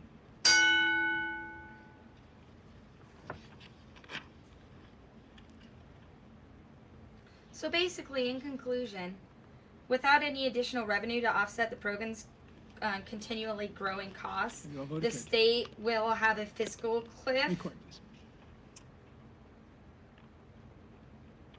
So it's either gonna have to make us raise taxes or cut services. 41 So ayes, 3 nays, Mr. President, on the adoption of Senator Linehan's amendment. AM 3381 has been adopted. Senator Slama for motion. it's fine. Mr. President, I move that LB 1107 be advanced to for engrossing. Record vote's been requested. All those in favor of advancing the bill to ENR for engrossing, vote aye. Those opposed, vote nay. Yeah, so this is like not exactly the smartest thing to be doing right now. It's fine. Have you all voted care to? Record, please. 49, Sirs Albright, Arch Blood, Bowles, Bostelman, Brandt, Brewer, Breesy, Clements, Crawford, DeBoer, Dorn, Friesen, Geis, Gragert, Hanson, Hilgers, Hickelman, Howard, Hughes, Koloski, Colderman, LeGrone, Lathrop, Lindstrom, Linehan, Lowe, McDonald, Morfeld, Moser, Merman, Pansy Brooks, Quick, Shears, Slama, Stinner, Vargas, Walls, Williams, Wishart. Voting no, Sirs Erdman, Groney, Holleran, and Hunt. Not voting, Sirs Kavanaugh, Chambers, McAllister, and Wayne. 41 ayes, 4 nays, Mr. President, on the advancement of the bill. LB 1107 advances. Proceeding to the next bill, LB 814. I raised the call. Ooh, I don't know what Mr. this President, one with is. I respect to didn't look up the 814, bills. the I like to first be item is surprised with known everybody. and review amendments. Senator Slama for motion. Mr. President, I move that the ENR amendments to LB 814 be adopted. That is a debatable motion. Senator Hunt. Thank you, Mr. President. Colleagues, here we go. What we're probably going to do is spend 90 minutes debating the ENR amendment. I have 2 motions pending on this bill that are priority motions. There are many amendments that have been filed on this bill, including 6 by the introducer, that many of many of my colleagues have said that you can't support this bill unless those amendments are adopted.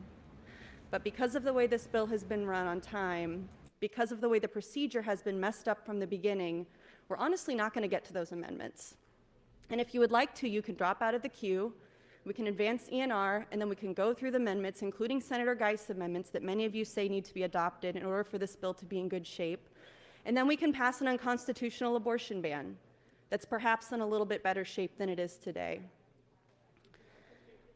You know, I would really like to serve in a legislature where, in the midst of a global pandemic, we can prioritize something different than property tax relief and an unconstitutional abortion ban.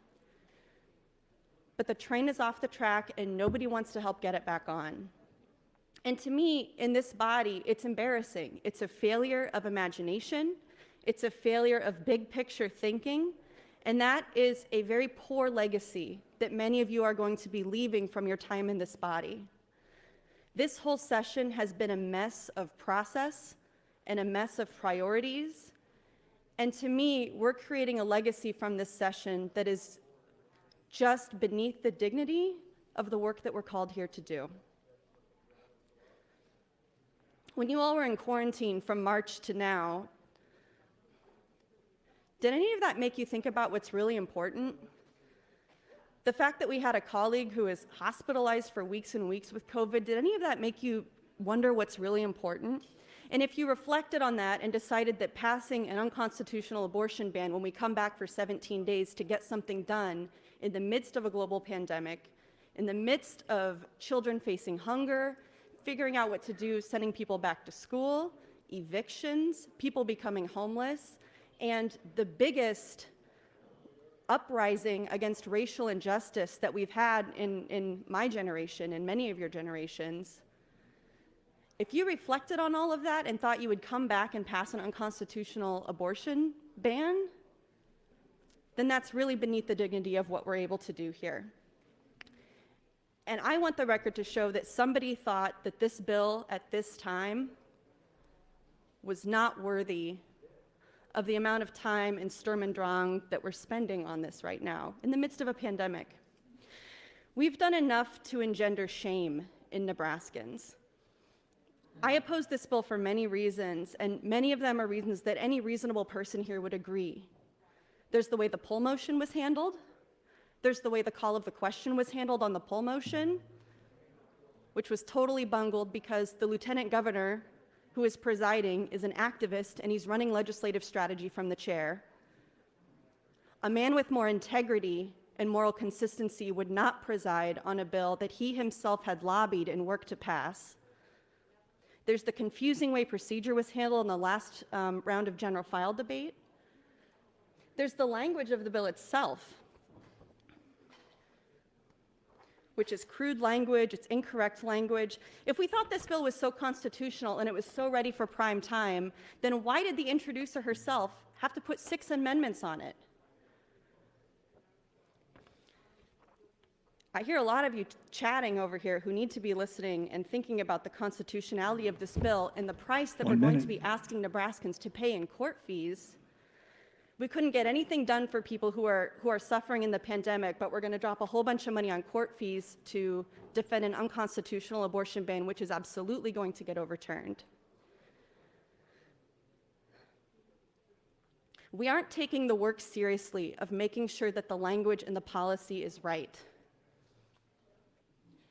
When Senator Geist was asked about the constitutionality of this bill, she simply explained that that's for the courts to decide. But our duty is more than just throwing stuff at a wall and seeing what sticks. We need to be serious on this subject. And we have to take health care for women seriously, and anything we pass on this is certainly going to be litigated in court. So what this is a big waste of time. We have lawyers in this body. We have committees which focus on certain subjects of bills. And the committee that this bill went through didn't vote this bill out. It's time. Thank you, Mr. Lieutenant Governor. Thank you, Senator Hunt. In the queue are Senators Wayne, Geist, Arch, and Hilgers. Senator Wayne. Thank you, Mr. President. Will Senator Stinner yield to some questions? Senator Stinner, would you yield, please? Senator Stinner, Senator Stinner, would you yield, please? Senator Stinner, would you yield, please? Yes, I will. Thank you. I didn't speak last time on the LB 1107 because I think there's a lot of constitutional problems with it. It's basically a single subject. But I do want to ask you some questions that I can understand better because I think there's a false narrative about a card cap. In the state of Nebraska, sales tax refunds are paid. They ask for a check and we actually send them a check, correct? Yes. So that can be done quarterly, that can be done every 6 months, that could be done yearly, correct? Yes. So what I'm trying to figure out is there's supposed to be a cap, but when I apply for the Imagine Act, underneath the Imagine Act, there is an agreement, a contract that we sign. Is that right? Yes. So how do we control what businesses are applying for quarterly versus yearly? As far as the application process, No, as far as the refunds, how do we the control that? The refunds and the reason I insisted upon this, think of the general fund as a checkbook.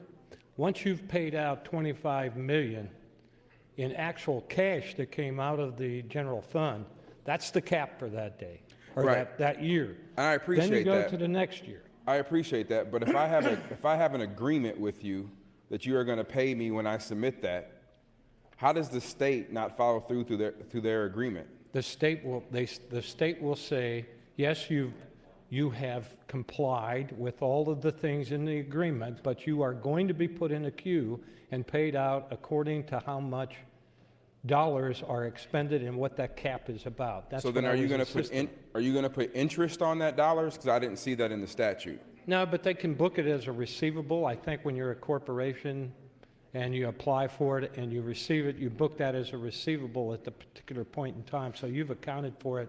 When it actually comes in cash, that's when the receivable actually is eliminated. So if we have a receivable in the following year, we're going to keep incurring liability. So it's not truly a cap for that year because we're incurring liability down the road, correct? Yeah, well, you do incur some liability. You have, I mean, it's up to the tax commissioner or the revenue department, whether they, or the Department of Economic Development, excuse me, I'm sorry, that, okay, we've got enough applications and try to gauge when those cash, I mean, really the hard cap is, the reason we put it into cash is to control what happens in the general fund for the first 2 years at 25-25. Then it opens up to 100 and 100. So we've tried to control that flow of funds out, accounting for it in a prudent fashion. So if, for an example, the first year we only pay out 15, then that 10 would roll out and you'd actually pay in cash 35 because it is not a year account. So what we're saying that's kind of how we're doing it. Right, I understand that. So what we're saying to businesses who are relying on that end of the year to get that refund from the state, and they've actually incurred that, and they're banking on that to help cash flow because they projected this out, we're actually saying, nope, we ran out of money, so you're going to have to wait till next year. So who manages, or how are you going to manage? Yeah, Department of Revenue and Treasurer will manage both of those, yes. So it's just first come, first serve? Yes. And then we accrue more liability as we go forward? We could, or we could, actually, they can cut off the taken applications at some point if they think that, you know, we've actually moved the target minute. out too far. So how do you get around the takings clause? Actually, they can shut off application probably right now at any point in time. Right, so if we have an agreement, how do you get around the taking clause? That if I have an agreement, you are going to pay me, and then you don't pay me, that is a takings issue for The the agreement will not be, yes, we will incur that liability, we will pay you, and until we have available funds, that is when you will get paid. So and trying to theoretically, project then- that out, you can work it through a queue system so that you know where you're at in the queue. So theoretically, to your point, we only spend 150 or 100, whatever, in cash, but our liability from the state can actually increase more in that. So it's really not a hard cap, it's a hard expenditure cap, but the liability can grow exponentially. Is that fair? That's most likely fair, but there are some controls on this. What I was more concerned is That's what time. will happen as a general fund impact. That's So- time. Thank you, Mr. Thank you, President. Senators Wayne and Stinner. Senator Geist. Thank you, Mr. President.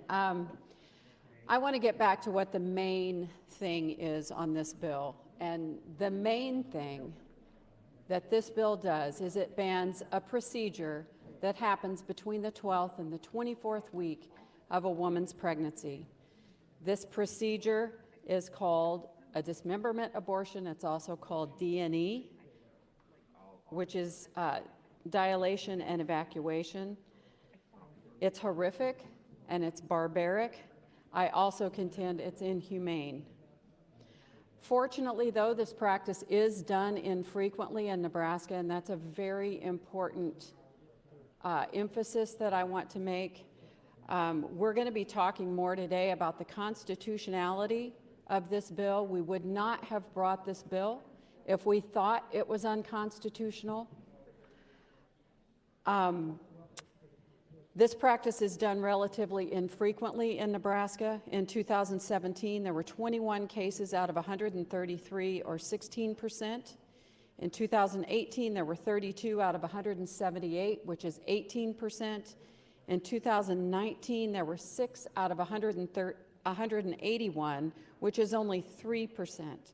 What this shows is we're not limiting women from receiving a second trimester abortion in this state. We are simply discontinuing a procedure which is inhumane, which is the dismemberment of a living baby in the womb. That's what we're talking about. As to Senator Hunt's discussion about the mess of process, the mess of priority, the mess of process I can speak to was out of my hands. I have followed the rules in doing the pull motion. I have not yet been able to even open on my bill. So the mess of process does not rest here as my responsibility. However, I can speak to the mess of priority. And mess of priority, in my mind, determining how we treat the most vulnerable in our society reflects directly on how we treat each other outside the womb. Do we value the lives of others?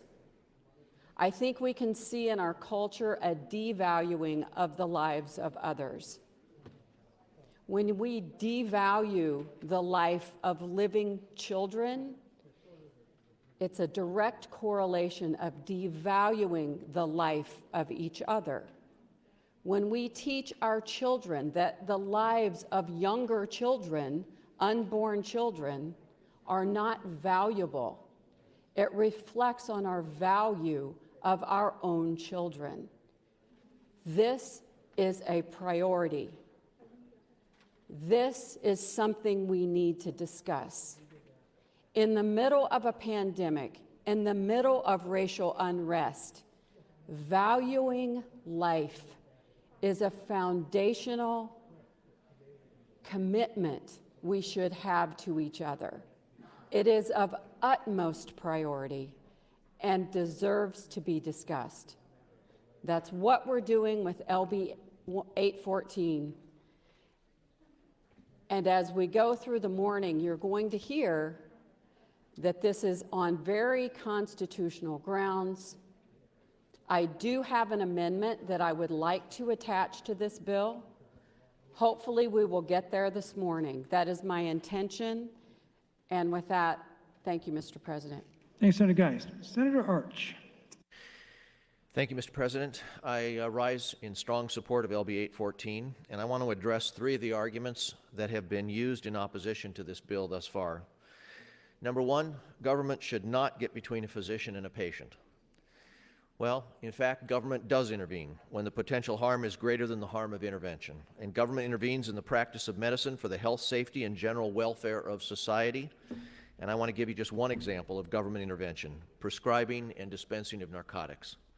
With respect to the regulation of controlled substances, the government dictates which professions can prescribe narcotics. The Uniform Controlled Substance Act 28401 prohibits the prescribing of Schedule I drugs, dictates exactly how prescriptions for other scheduled drugs are written, prohibits the prescribing, dispensing, or administering Schedule II drugs for the treatment of exogenous obesity for a period of excess of 30 days in any 1 year, prohibits the prescribing, dispensing, or administering of anabolic androgenic steroids for non-therapeutic purposes, defines when controlled substances can be dispensed in emergency situations, regulates the prescription of narcotic drugs for the purpose of detoxification treatment or maintenance treatment, prohibits the prescribing, dispensing, or administering of a controlled substance in excess of the recommended dosage for the purpose of assisting in causing death.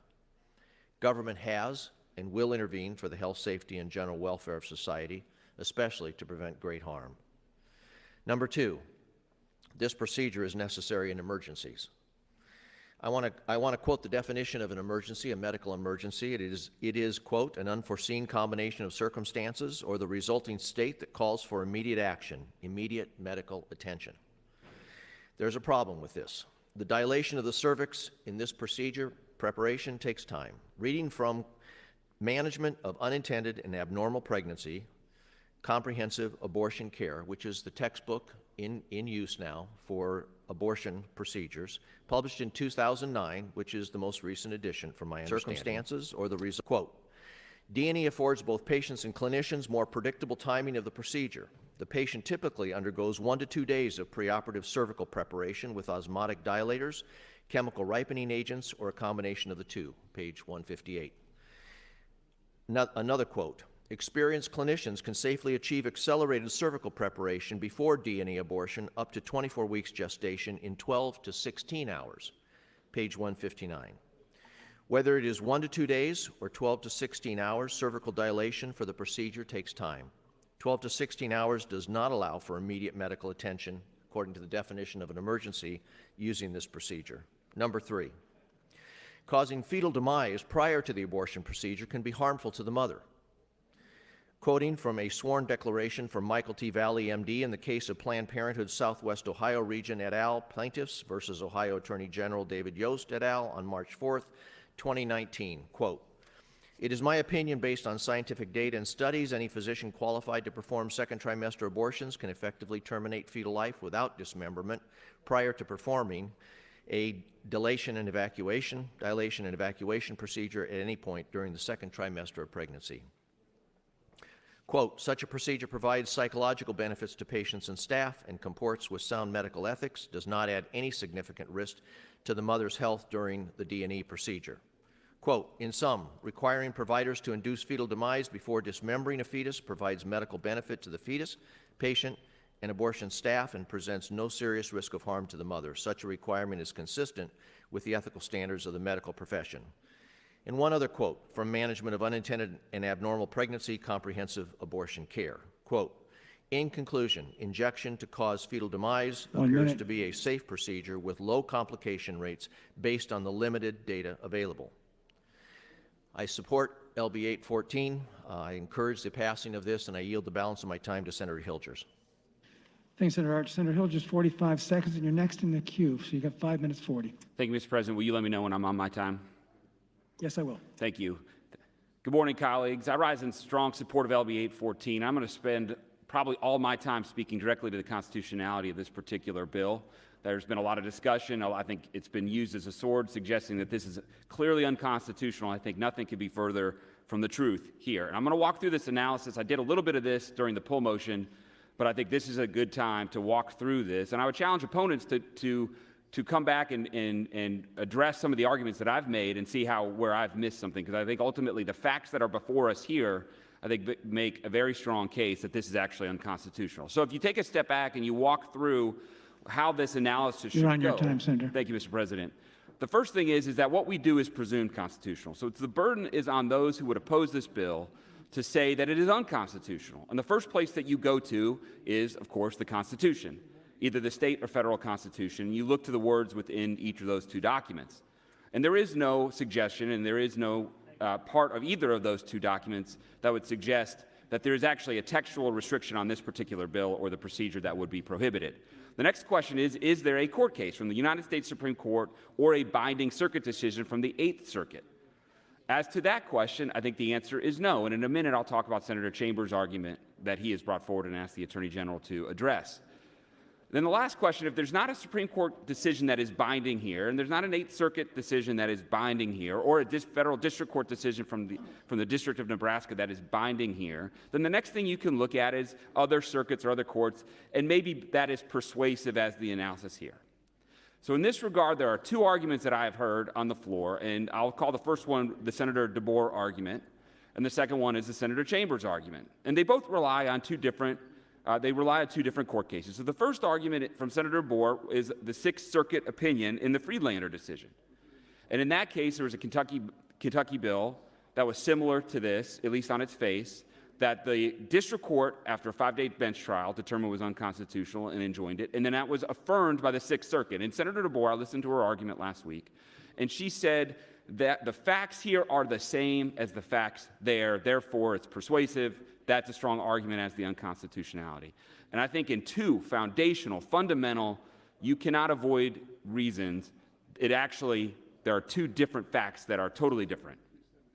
The first fact, fundamental, colleagues, is that the Sixth Circuit relied upon and spent several pages relying upon the whole women's health decision from the United States Supreme Court and the standard laid out in 2016. Now, I spent time on the Poll motion arguing that with Justice Roberts as the fifth vote in the June medical case this last June, that standard changed. Well, just on August 7th, a couple days ago, the Eighth Circuit, which is binding on Nebraska, federal courts in Nebraska, agreed, and in a unanimous panel decision said that the standard has changed because of June medical and vacated an Arkansas state a ruling from a federal court in Arkansas that enjoined a similar bill in Arkansas and said, you got to start over.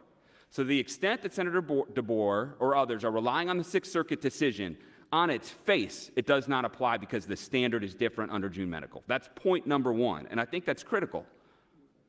Point number two is a factual point. And in this regard, I think it's helpful to actually go through the district court opinion that underlies this entire the Kentucky case. So in the Kentucky case, there was a 5-day trial, and the court found that 99%, the court applied at this large fraction test, and I'm going to quote from the district court. The court found that standard D&E accounts for over 99% of second trimester abortions in Kentucky. And because of that, there were no alternatives, colleagues. Because of that, the federal district court found it was unconstitutional. And the appellate court, applying a very lenient or very high bar for challengers, by the way, a clear error standard, which essentially says we're going to defer to the district court, the trial court who did the factual record, unless you show us that there's a clear error. So it's very deferential to the district court. Upheld that by saying there's really no alternatives. There's no alternatives. So the second fact that is different here is that in Kentucky, and in all the other states, by the way, where there has been an injunction, that there were no functional alternatives to the procedure being prohibited. And that is not the case here, colleagues. 1 minute. Thank you, Mr. President. In Nebraska, the record before us is that in 2019, 3% of second trimester abortions used this procedure. It was 18% in 2018 and 16% in 2017. So the second fact, foundational to that decision, that is different here, is that in the Sixth Circuit case and every other district court that I looked at that has addressed this issue, there was no alternative. But here, you cannot tell me that a procedure that accounts for fewer than 20% of the procedures in Nebraska means that there's no alternative. The facts do not bear that out. Now, I'm going to address Senator Chambers. I don't have time on the mic to discuss that particular argument, although you'll find it has a very similar flavor. But ultimately, colleagues, the facts in the Sixth Circuit case and these other decisions are just vastly different, not by the frame of the statute, what the statute looks like. That's not just the fact we're looking at. We're looking at the impact of the statute in the jurisdiction in which that statute is there. Thank you, Mr. President. Thank you, Senator Hilgers. In the speaking queue are Senators Erdman, Pansing Brooks, Kavanaugh, and Lowe. Senator Erdman. Thank you, Lieutenant Governor. Good morning again. I stand in support of 814. As I said the last time this bill was on the floor for discussion, I cannot get my mind around or comprehend how someone could reach into a mother's womb and pull a baby's head off. This is amazing. But we can do this to a baby, but we can't do it to a puppy. And so we're talking about the constitutionality of this bill. I just want to remind you of things that have happened in the past. We, as a legislative body in past history, have voted for and passed things that are unconstitutional. Let me just remind you that when we pass something here, it is constitutional, it is the law, until some court rules it unconstitutional. So this whining about it's unconstitutional is a stall tactic, not to get a vote on them being in favor of dismemberment abortion. Case in point, back in 1981, there was a bill that was introduced to prohibit corporations from owning ag land, and it became a ballot initiative. It was called Initiative 300. And when that was on the floor for advancement, Senator Chambers voted to advance that bill. It didn't advance there, and the circulators got the necessary signatures to get it on the ballot, and it eventually passed. It was the law for numerous years, several decades, and then someone challenged it in court, and the court ruled it was unconstitutional. But until the time the court ruled it was unconstitutional, it was the law. And so to stand up here and say, because the court decided this back then, or we're comparing this to some other decision, has absolutely nothing to do with this. Because it will be the law that we pass here, and it will be the law until someone says it's unconstitutional. So we have voted for unconstitutional things before, so don't let that stand in your way.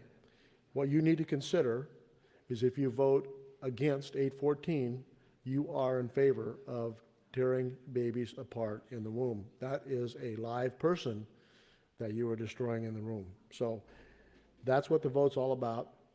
It has very little to do with the constitutionality, but you don't know how else to address it because you don't want to stand up on the floor and say, yes, I'm in favor of ripping a baby apart. Yes, I am.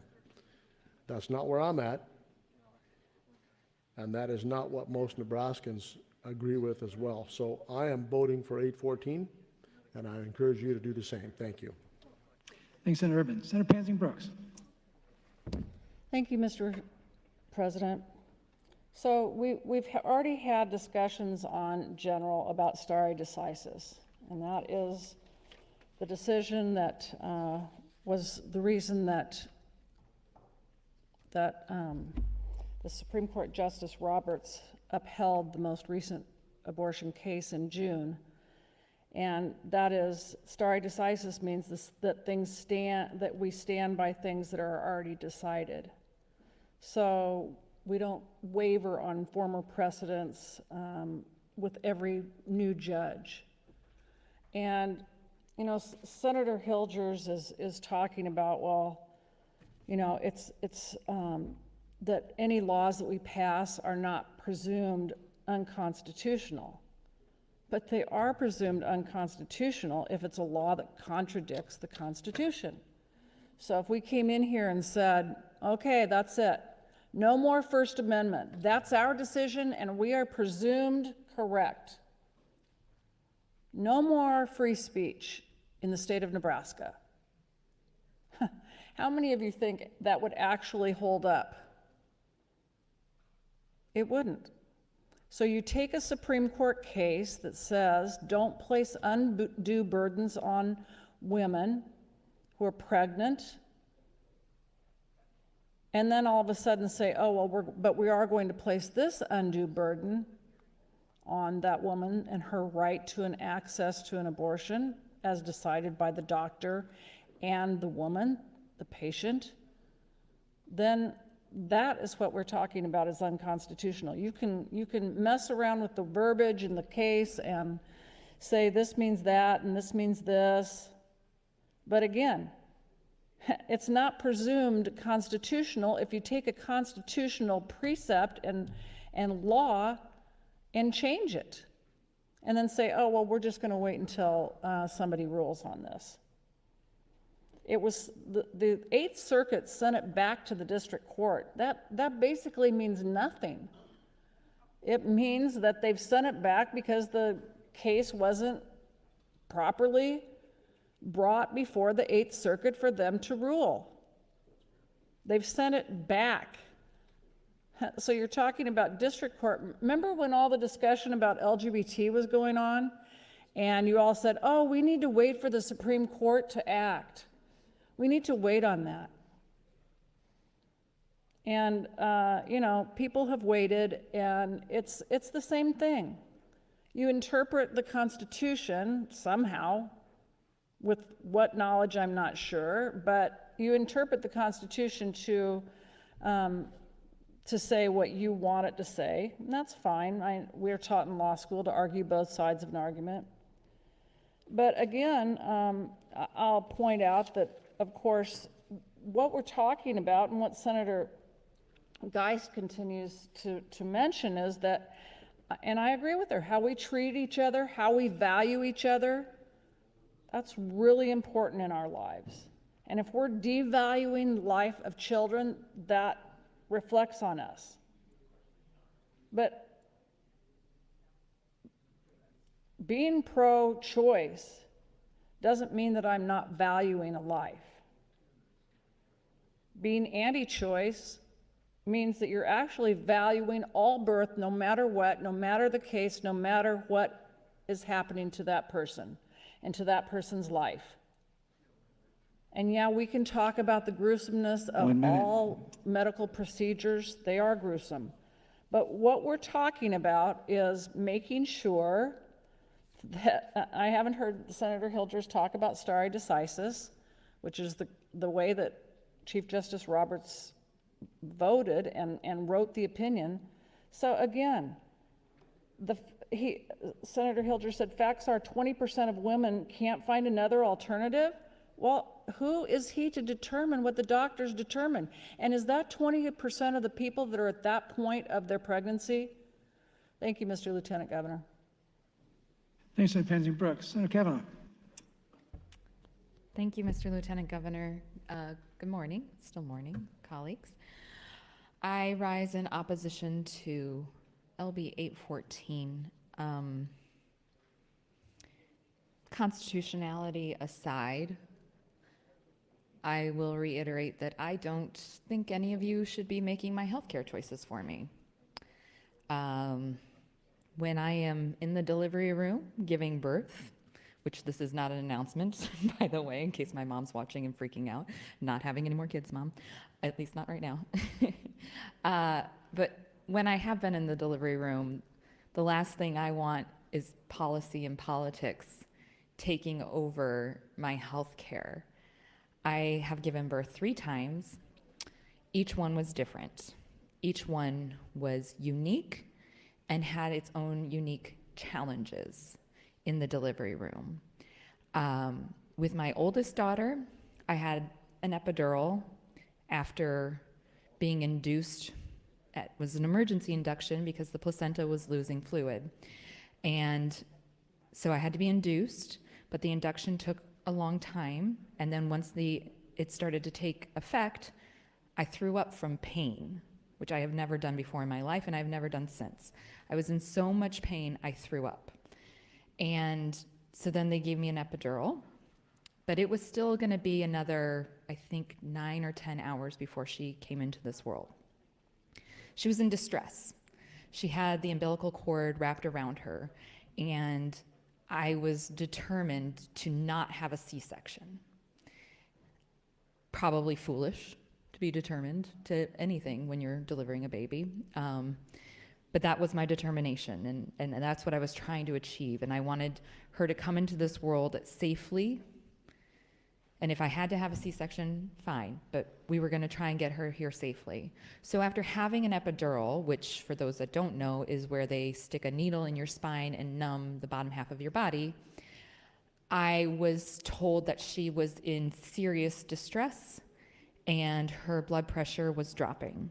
So I had to do what they call labor down. Laboring down is where they take the bed apart and you hold yourself with your forearms.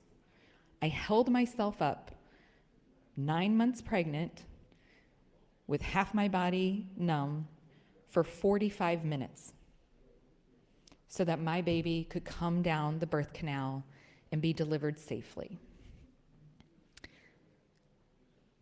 I don't want any of you making those choices for me.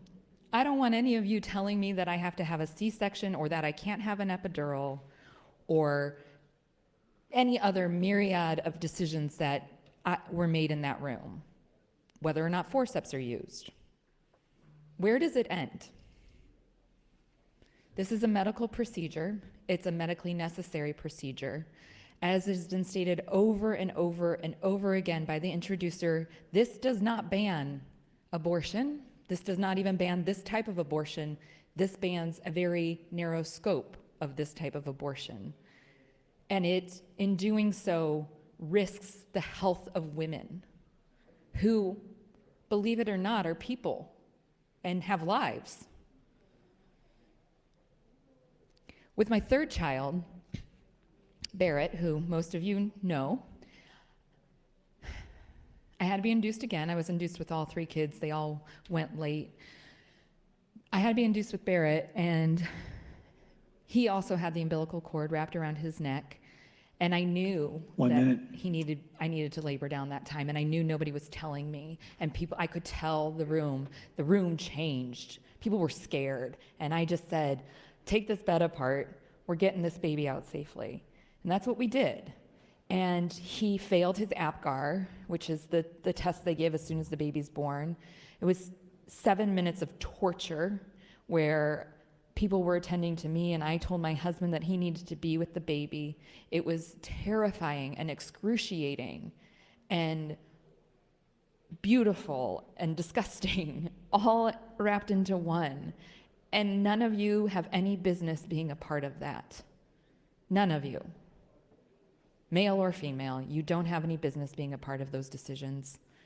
And you don't have any business being a part of the decisions between a doctor and a woman when she's terminating a pregnancy. Whatever the reason, that is between her and her God, not us. That's time. Thank you. Thanks, Senator Kavanaugh. In the queue are Senators Lowe, Legrone, Bostelman, and Vargas. Senator Lowe. Thank you, Lieutenant Governor. We were just made a part of your child's birth. Whether you want us there or not, you just made us a part of your child's birth because you described it graphically. And graphically is something I don't want to talk on this bill anymore because I've already done that. I am sad for these babies to endure what they will endure the last few seconds of their life. And I do call it life because it is life. A young couple celebrates the life of their baby the instant they know that the mother is with child.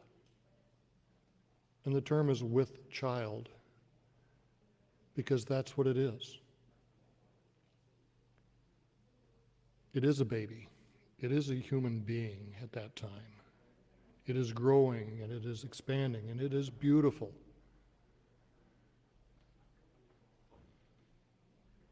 And let's think of it as a child as we make this vote. Because they are living, they are beautiful. And with that, I'd like to yield the rest of my time to Senator Hilgers. Thanks, Senator Lowe. Senator Hilgers, 3 minutes 30. Thank you, Mr. President. Thank you, Senator Lowe.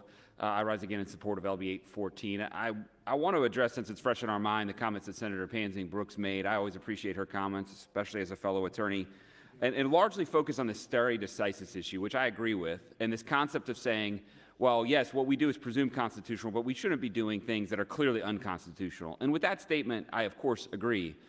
And in fact, in cases in previous years, I have voted against bills that I liked on the policy where I thought those particular bills were unconstitutional. And one example was Senator Hilkeman's right to try from a couple years ago.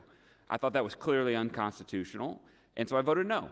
And so I do think it's incumbent on us to not avert our eyes and pretend that something is constitutional when it's not, or wait for a court to tell us that we're wrong, of course. Now, here, I don't think that's the case. And as I laid out in my previous comments, the question is, what provision of the Constitution says this is unconstitutional? Well, there's nothing written in the Constitution that says the state of Nebraska cannot prohibit this particular procedure. The next question, is there a case that would suggest the right applies to prohibit this particular bill? And on that score, there are two cases. Senator Chambers referenced the Carhart decision, and Senator DeBoer's reference to the Sixth Circuit decision, along with some other district courts, which all preceded the June medical decision. And as I pointed out in my initial comments, those decisions were based on an old standard, and those decisions were based on a factual context completely unlike what we are faced with today. In all of those decisions, the underlying procedure was used in nearly all, if not all, of the particular procedures that were available to women in the second trimester. So by prohibiting that procedure, it was essentially prohibiting all. And in that regard, the courts found that they were undue burden. Now, the facts that we have before us today is that only 20%, in other words, 80%, and in this last year, 97% of abortions use other procedures. So in the first set of cases where they're unconstitutional, those procedures, they're unconstitutional because there's no other alternative. Here, there are lots of alternatives because a supermajority, if not nearly all, this last year, of the abortions were using these alternative procedures. So when courts, as they do, look at the underlying facts as to how the particular bill is applied, as they will find a tremendous difference between those states and Nebraska. And that is the underlying fact that underlies this argument as to why it's constitutional.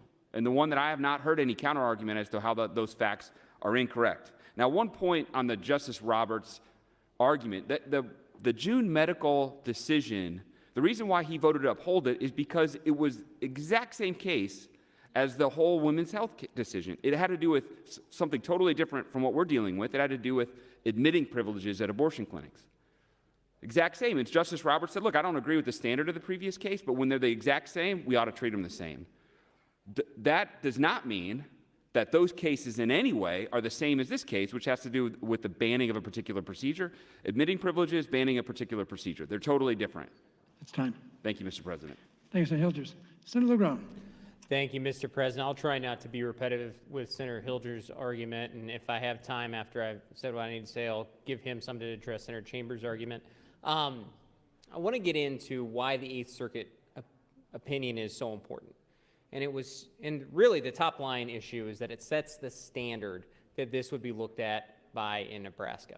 And it's the standard that Senator Hilgers and I have been arguing for since this debate began, of a rational basis coupled with an undue burden analysis. And why they kicked it back down to the district court is the district court is the fact-finding court. So what the circuit court did is it said, this is the legal standard that you should analyze this by. And the reason it kicked it back down is because the district court is the one that uses that standard to analyze the facts that exist on the ground. So that's why it was kicked back down to the district court level. But for Nebraska, what's important is that they set the standard that it would be governed by. And they actually quoted the same passage from Justice Roberts' concurring opinion that I read on the floor during earlier debate here about why that is the standard that would apply to this situation. And Senator Hilgers has already covered why that standard bears out. And so we can get into Senator Chambers' argument. I yield him the remainder of my time. Thank you, Mr. President. Thanks, Senator LeGrone. Senator Hilgers, 3 minutes 40. Thank you, Mr. President. Thank you, Senator LeGrone. I appreciate Senator Chambers. About a week or two ago in the initial general file debate, he came to me and brought the Carhart decision and walked through some of the things that he has put before us. And I'm going to cite from a few of those things in this my argument here that I've got in the next couple of minutes. And I appreciate the argument that he has made, and I will say that the Attorney General, I understand he has requested an Attorney General opinion on this particular issue, and so we will, I would expect, in the next 24 hours or so, give or take, maybe a more fulsome analysis of the question that Senator Chambers has posed. However, I will say, at the threshold, Senator Chambers' argument, I believe, fails for the same reason that the other cases fail here, and that is because the factual circumstances are different. Now, if someone says, well, in Casey, the Supreme Court said you can't have an undue burden, therefore you can't prohibit this particular procedure, I say, well, how do you deal with Gonzalez? That's a decision of the United States Supreme Court in which the court upheld a federal partial birth abortion ban. It was unlike the Carhart decision because it was narrowly tailored in a way that allowed for additional alternatives. So if you think about this dichotomy between if there's an alternative, then it's constitutional under Gonzalez. If there's no alternative, probably unconstitutional under these other authorities. That's the framework. So the reason why the Sixth Circuit decision fails, it doesn't apply here, is because 99% of the abortions there were D&E. Procedure would have taken away all the alternatives. Unconstitutional. Here in Nebraska, as I have cited the facts, as I understand the unrebutted facts, only 3% in 2019 and under 20% in both years 2018 and 2017. There are alternatives. Necessarily, there are alternatives. So that falls under the Gonzalez framework, and it's constitutional. Now, Senator Chambers has cited to Carhart, and in Carhart, Again, the facts matter. Now, this is 20 years ago, and it was an effort to prohibit a partial birth abortion ban. But along with it, the ban actually arguably would have also restricted D&E, and that's what Senator Chambers has in part cited. And I'm going to refer to page 4 of his memo, and this is cited in 924, 925 of the Carhart decision. In there, the court said that procedure, D&E, accounts for about 95% of all abortions performed from 12 to 20 weeks. So the Carhart decision, with different facts, falls within the other set of decisions that don't apply here. In other words, thank you, Mr. President. In other words, in Carhart, there was no alternative. Same with the Friedlander case in the Sixth Circuit. Same with some of the other district court decisions. And would be same here if the restriction of the D&E procedure also meant there were no alternatives in Nebraska. So the facts that matter, besides the fact that we're dealing with the June medical standard, which refers back to Casey and not whole women's health, which is critical, the facts that matter are the alternatives, the existence of alternatives here. And because there exist alternatives under the facts before us that were elicited at the hearing, this is constitutional in my view, and I support the bill. Thank you, Mr. President. Thank you, Senator Hilgers. Senator Bossman. Thank you. I'd like to continue reading from what I started in general file about incidents that happened with two ladies in May of 2020. This is information in here would be maybe disturbing to some, but I think it's important because we talk about women's health and how it is important for women's health. And this speaks directly to what happens to some women during this procedure. So patient number 2 was injured on May 21st, suffered injuries that included a perforation of her uterus about 8 to 9 inches wide. Woman arrived at the emergency room in very critical condition following a D&E abortion at 25 weeks. The damage was so extensive that a hysterectomy had to be performed, and she reportedly received 4 units of blood just to keep her alive. Parts of her baby were also pushed through the hole in her uterus and into her abdominal cavity. The baby was mostly still intact except for a missing arm and a portion of the spinal column. The child's head was still attached, but only by a strip of flesh. Also, noting that it was quite upsetting to see a nearly complete fetus pushed inside the abdominal cavity, and wondered about the force it took to shove the baby's body that far into the mother's abdomen. The hospital workers who witnessed this grisly injuries these women sustained, as well as the dismembered bodies of preborn children still inside of them, was reportedly so severe that the surgeon from the May 12th incident sent out an email in acknowledgement of the trauma that the attending hospital staff members may have experienced. While the abortion industry claims late-term abortions only happen in an effort to save the mother's life or in the event that a child receives heartbreaking diagnosis, this is untrue. About 80% of late-term abortions are elective, meaning no medical excuse exists, and none are medically necessary. What more important it is for us to stand here on the floor today to save a child's life. There's nothing more important, I think, than what we can do this. I would ask everyone to shut off their lights. I would ask the motions to be pulled, and let's vote on this. Let's not stall anymore. Let's not filibuster anymore, because we've heard people call about let's not do that anymore. So let's take a vote. I strongly support LB 814 and the underlying amendments that Senator Geisses will bring here in just a little bit, I hope, and I will yield the rest of my time to Senator Hilgers. Thank you, Senator Bossman. Senator Hilgers, 2 minutes 20. Thank you, Mr. President. Thank you, Senator Bossman. This may be one of the last times I speak on this, depending on how the debate goes. I want to just unpack the Eighth Circuit decision a little bit because I think it's very timely and highly relevant. If you recall, during the pull motion debate, I argued at the time, I said, look, the standard has changed because Justice Roberts gave the 5th vote in June Medical to overturn the whole women's health standard that has been used for all of these cases in which these types of statutes have been analyzed. Now, that was me saying it. I think it was true. But the Eighth Circuit has now issued an order just 4 days ago confirming that what I said is true, at least in the Eighth Circuit. And a couple things that I just want to quote to get into the record. First, as a preliminary point, Chief Justice Roberts, as quoted in this particular decision, I'm on page 4 of the order, emphasized that in the abortion context, state and federal legislatures have wide discretion to pass legislation in these areas. So the first point to make is to confirm what 814 does. In other words, it is we have a grant of discretion here, of course, within the boundaries of the Constitution, but as my view, this is directly within those boundaries. Secondly, the court goes on to say, as a result of the district court relying on whole women's health standard, which the Eighth Circuit has said that's no longer the standard, so you can't rely on it. So we shouldn't, if the Eighth Circuit says you can't rely on it within the states under its purview, which include Nebraska, we should not be relying on it. 1 minute. Thank you, Mr. President, for this particular discussion and debate here, because it's no longer good law. That's what the Eighth Circuit has said. And what the court said is, we're going to vacate the district court's preliminary injunction and remand for reconsideration. They vacated the injunction. In other words, the Arkansas law went into effect. So there's no injunction in Arkansas anymore. It's gone into effect. And what the Eighth Circuit has said is consistent with my arguments on the floor, which is there's a different standard. Those other cases are under an old standard. It doesn't touch, of course, on the factual differences here, which I think are significant and profound and uncontrovertible, or at least uncontroverted so far with the debate. So ultimately, I'll listen to additional argument on the constitutionality. I appreciate Senator DeBoer taking the time to do her research and talk about the Sixth Circuit case. If there's another case I've missed, I'm happy to look at that as well. But ultimately, I think those are not just can be distinguished, are clearly distinct from what we have here before us, and I don't think suggests that it's unconstitutional. Thank you, Mr. President. Thanks, Senator Hilgers. Speaker Scheer.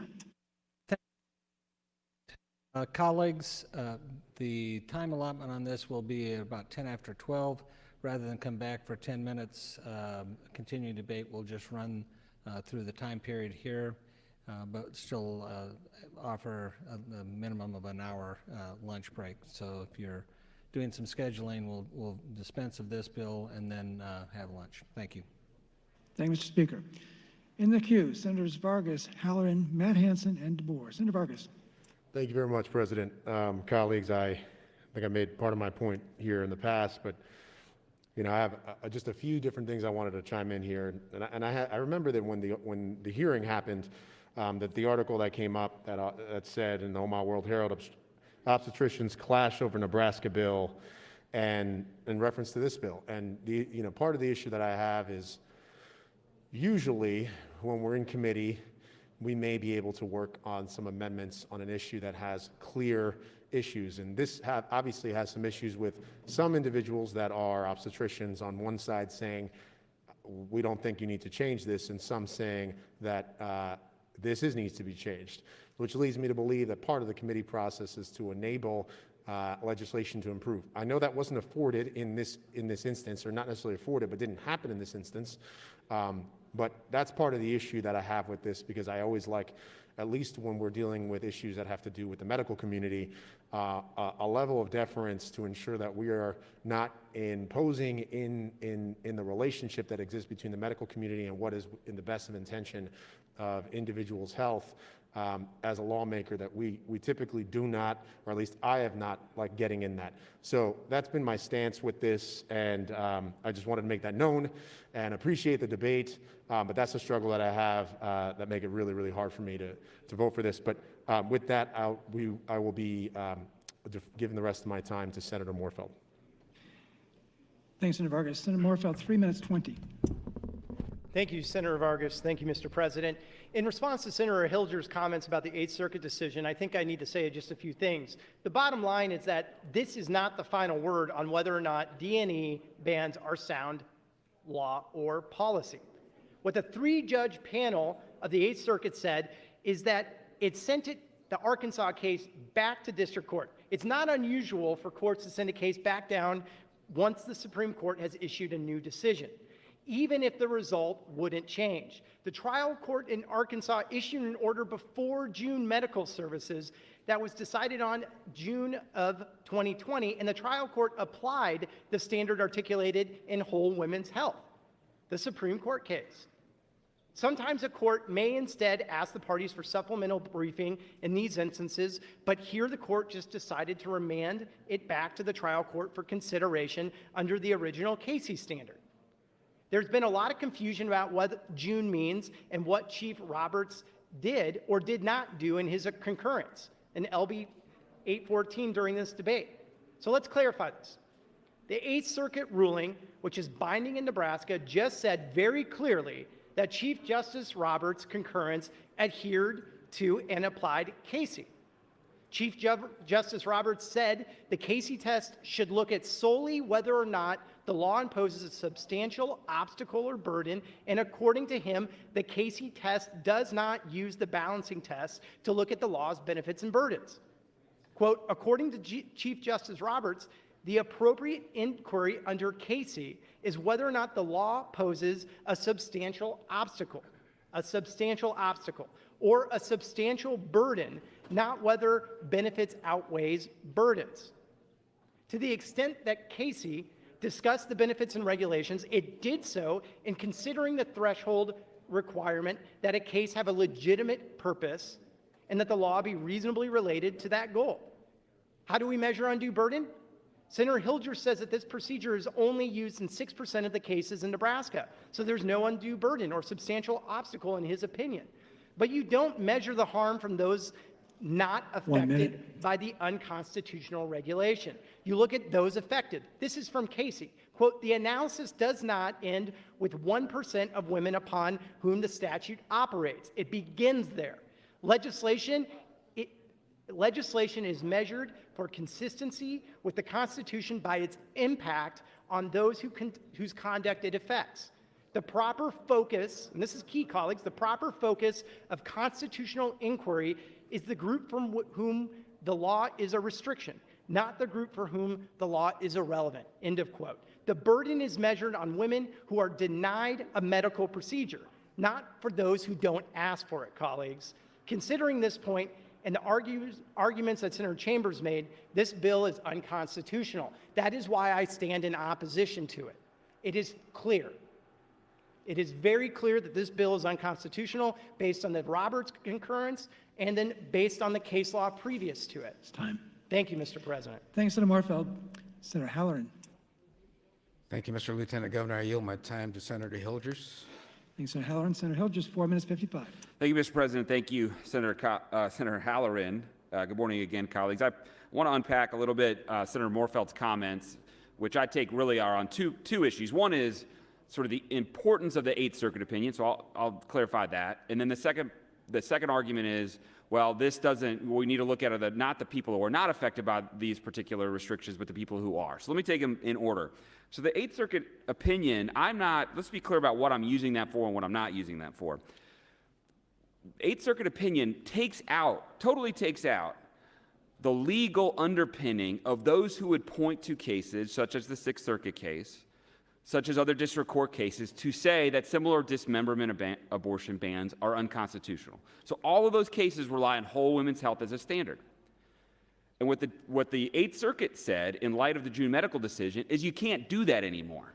Now, in each of those cases, just like any case, you apply the law to the facts. Each of those cases are going to have different facts, although I'll tell you the ones that I've looked at all have no meaningful alternative to the procedure that is being prohibited. But the law for each of those cases can't be then applied here anymore because of what the Eighth Circuit has said, which is, by the way, a natural consequence of the fact that 5 justices said that standard doesn't apply. Eighth Circuit didn't break any new ground. It just confirmed what is already there. So the argument is not, what I'm not arguing is saying, well, Eighth Circuit ruled, and it ruled on facts just like these, and therefore the Eighth Circuit has confirmed this is constitutional. I think this is constitutional anyway. But what I am saying is the Eighth Circuit has knocked out, because of the 5-justice majority, the legal underpinnings of everyone who will point to all of those other cases to say, well, this is also a dismemberment ban, therefore it doesn't apply. So the fact that it got remanded to Arkansas is of no moment to the argument that I'm making, because the Arkansas court still has to apply the new legal standard, the one we need to apply here, with the facts in Arkansas. The fact that it's remanded has nothing to do with the argument that I'm making, or the law that we would apply here, or what the District of Nebraska would apply here. So the point one is, Eighth Circuit opinion, I just want to be clear about why it's important. It's important because it knocks out the legal foundation for those who would point to those other cases. So that's point one. Point two is this idea of like, well, you don't look at the people who are not affected, and I'm not arguing that point. The point is, for the people who are affected, what is the level of impact? Is there an undue burden on the people who are impacted? And there, the cases really do break out two ways. There's the Carhart decision, and what you might describe as its progeny, this idea that if the particular ban prohibits all these procedures or a procedure with no meaningful alternative, then it's an undue burden, it's a substantial obstacle, and it's unconstitutional.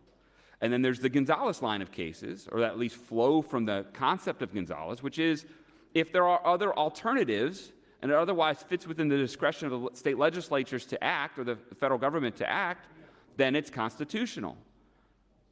So the question, I'm not framing this as a question of looking to the people who are not impacted. You're looking at the people to which this law would apply, and are there alternatives or not? And I think the cases bear out that if there are no alternatives, it's pretty likely to be a substantial burden. But if there are, like in Gonzalez, United States Supreme Court decision, where it upheld a congressional ban on partial birth abortion, when there are, it's more likely to be constitutional. So I appreciate the building of a record that we're doing this morning. I appreciate Senator Moorfeld giving me the opportunity to elaborate a little bit, to the extent that I wasn't clear on the Eighth Circuit, the importance of the Eighth Circuit decision. I appreciate that opportunity to clarify. But ultimately, I do think this is constitutional, and there's no case that someone can point to say there's a dismemberment ban with 20% or fewer where this would apply to, and that is unconstitutional. It just isn't out there. If it is out there and I've missed it, please let me know. Of course, I'll read it and look at it. Thank you, Mr. President. Thanks, Senator Hilgers. Senator Matt Hansen, Senator Boer, Hughes, Lama, and Clements. Senator Matt Hansen. Thank you, Mr. President, and good morning again, colleagues. I'm going to yield some time to Senator Hunt here in a moment, so I'll keep this brief. I haven't had the opportunity to talk on LB 814, and rather than spending a lot of time or getting into the nitty-gritty, I agree with the legal argument that this is pretty clearly unconstitutional. I understand that the argument's probably not going to, well, I hope it carries the day this morning, but I understand its chances that it might not. But I think it'll ultimately carry the day in the courts. And I think we've been kind of getting maybe forest for the trees or vice versa in some of the legal debates today. So I'm not necessarily going to rise up kind of point for point, but I wanted to put that on the record. I did want to address process, and I know I kind of stirred up some of the rustle and process and general file. I do think that was probably inappropriate for time to have been running on LB 814 and cut this debate short in a very needed way as by these constitutional concerns, as we also, and I say neededly, are cutting debate short today with the shortened cloture rules. I think we even on that day held 814 and 1107 to different standards in the sense of the rules fight in the morning counted against LB 814, where the rules fight in the afternoon didn't count against 1107, and we got more debate, or at least more debate on the merits of the bill. I just kind of want to put that in the record. I won't belabor this point. I know a lot of people have a lot of things to say. So with that, I will yield the balance of my time to Senator Hunt. Thank you, Senator Hansen. Senator Hunt, 3 minutes 20. Thank you, Senator Hansen. Thank you, Mr. President. Listen, the medical reality, which none of us understand because we are not obstetricians and we are not physicians specializing in reproductive health care or birth and delivery, is that every pregnancy is different, every patient is different, and there is no one-size-fits-all procedure that will work for people this bill is going to turn into criminals. People have different fetal diagnosis that makes a certain procedure right for them. They may have underlying conditions like obesity or fibroids that makes other procedures not safe for them. And we know that because the conservative Supreme Court has repeatedly upheld that, and I am asking us to just do what they've said is already constitutional. Senator Chambers requested an Attorney General opinion regarding LB 814, and I wish that he was here to talk about that, and I wish that we had time on this bill to have a serious conversation about the constitutional problems with it. This bill is poorly written, period. Senator Blood, who is a proponent of this bill, has raised that very point. Senator Geis says that she's the one who worked with attorneys on the drafting of this bill, but she also filed 6 amendments to get it in shape because it's not written correctly. In this body, we have to take procedure seriously, and everything Senator Matt Hansen said about that is right. We have to take procedure seriously, but also the language and the work that we put into the policy that we pass. Because this has effects on people that if we slap it together and we do it on the fly, if it's unorganized, disjointed, it's just not ready to be passed into law. And if the introducer can't get it right, with all of the desire and interest she has in restricting abortion access and banning abortion in Nebraska, then how can we expect doctors to abide by it? And how can we expect the Board of Medicine and Surgery to exercise its oversight authority if we can't even understand what's being written into law? And furthermore, we don't have time to talk about this, which is a shame. Why doesn't this bill have a fiscal note? Do you guys know that this exact bill was introduced in 2016 by Senator Tommy Garrett, and it had a $10,000 fiscal note based on the entitlement to a hearing? So maybe you say to yourself, well, this bill's different, it's not exactly the same. No, it is. In LB 814, it has the same exact entitlement to a hearing, but no fiscal note. So, colleagues, this has been so slapped together, the process has been bungled, and all of this is in the service of one goal: to restrict abortion in Nebraska and ban a safe procedure when there is no one-size-fits-all answer for patients, and to turn doctors into felons. Senator Geist and others are happy to read non-medical language and terms to punch up their political rhetoric, but they aren't doctors, and doctors oppose this. And they aren't judges, and every court that has taken this up has tossed it out. The proponents refuse to acknowledge that the reason doctors and courts support this procedure is because it protects women's lives, it protects the lives of patients, it supports the children they already have. 75% of women who get this procedure already have children at home. And it also protects their future fertility.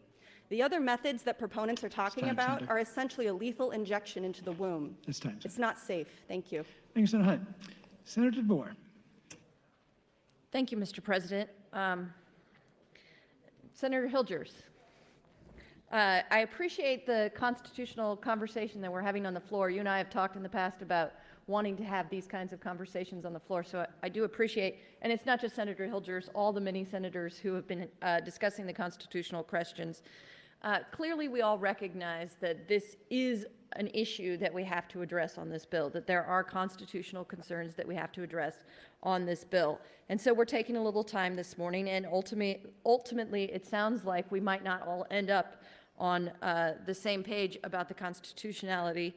I don't think Senator Hilgers is going to be persuaded, but I will keep trying because I am convinced about the unconstitutionality of this bill. We can have a discussion off the mic about standards because I don't think it changes the analysis. I too rely on Casey when I was doing my analysis of this. As to the facts of the case, I do want to make sure that you understand that I wasn't just relying on the Sixth Circuit case, but on what looks like near total consensus of all the courts who've decided on these issues. I know you've distinguished them or attempted to distinguish them, and I wish we had time to go one by one, but we don't. Senator Hilgers is a good lawyer, and good lawyers make arguments to try to distinguish cases when they don't like the holdings of those cases. That's what we do. Senator Hilgers has done that. That's what we're supposed to do. I don't think it gets to the actual unconstitutionality of this bill. I will finally also say that I think you've picked the wrong analysis for the facts. It isn't the number of women who have not elected to have the procedure in the past, but those who will have been prohibited from having the procedure their doctor thought was best by this bill. So it's an additional, not an alternative procedure. I think that's been lost here. And I remain absolutely convinced that this bill is unconstitutional. I did, however, before any of this started, before we started to have this conversation, I promised Senator Hunt, she asked me if I would yield her time, I promised I would, so I'm going to yield the remainder of my time to Senator Hunt. Thank you, Senator DeBoer. Senator Hunt, 2 minutes, 35. Thank you, Senator DeBoer. I would just remind everybody that many of the people who are proponents of this bill, the people who are pushing for this bill, inside and outside the chamber, were expecting the United States Supreme Court to uphold a Louisiana law that required certain regulatory standards for doctors who performed abortion services. And you'll recall the shock and outrage and disappointment expressed by the anti-choice movement after the Supreme Court struck down that law this summer. So if all of these court experts, attorneys, and organizations dedicated to passing these types of laws can get it so wrong, why do we think Senator Geist and the people behind this bill are getting it so right? We are taking the position of a conservative Supreme Court to say, let's uphold the law that has been decided time and time again in states all over this country in a consistent way. Nothing in the Eighth Circuit opinion changes that this procedure is the most common form of abortion care in the second trimester. A ban on this method of abortion is a ban on second trimester abortion, and that creates an undue burden on patients. It harms women's future fertility, and it harms the families they already have. These specific laws are opposed by leading expert medical groups like ACOG, like the American Medical Association, because they interfere with the doctor-patient relationship, and they turn physicians who are exercising their best medical judgment into felons. Every pregnancy is different, and every person has different health care needs. And my opposition to this bill, besides the procedural mess, which we did have some control over and did not need to happen the way it happened, my opposition to this bill comes from a place of personal values in saying, in Nebraska, we do not tell people what's best for them from the state legislature. And we don't have somebody in the chair presiding over the legislature who has run legislative strategy on a bill that is an unconstitutional abortion ban that's going to take health care away from women across this state. That's not what Nebraskans want us to do. If you ask them to list their priorities, and a poll was done of like 15 different priorities in Nebraska: property taxes, business tax incentives, support for people in poverty, pandemic assistance, abortion is like third from the bottom. In this state, we respect life.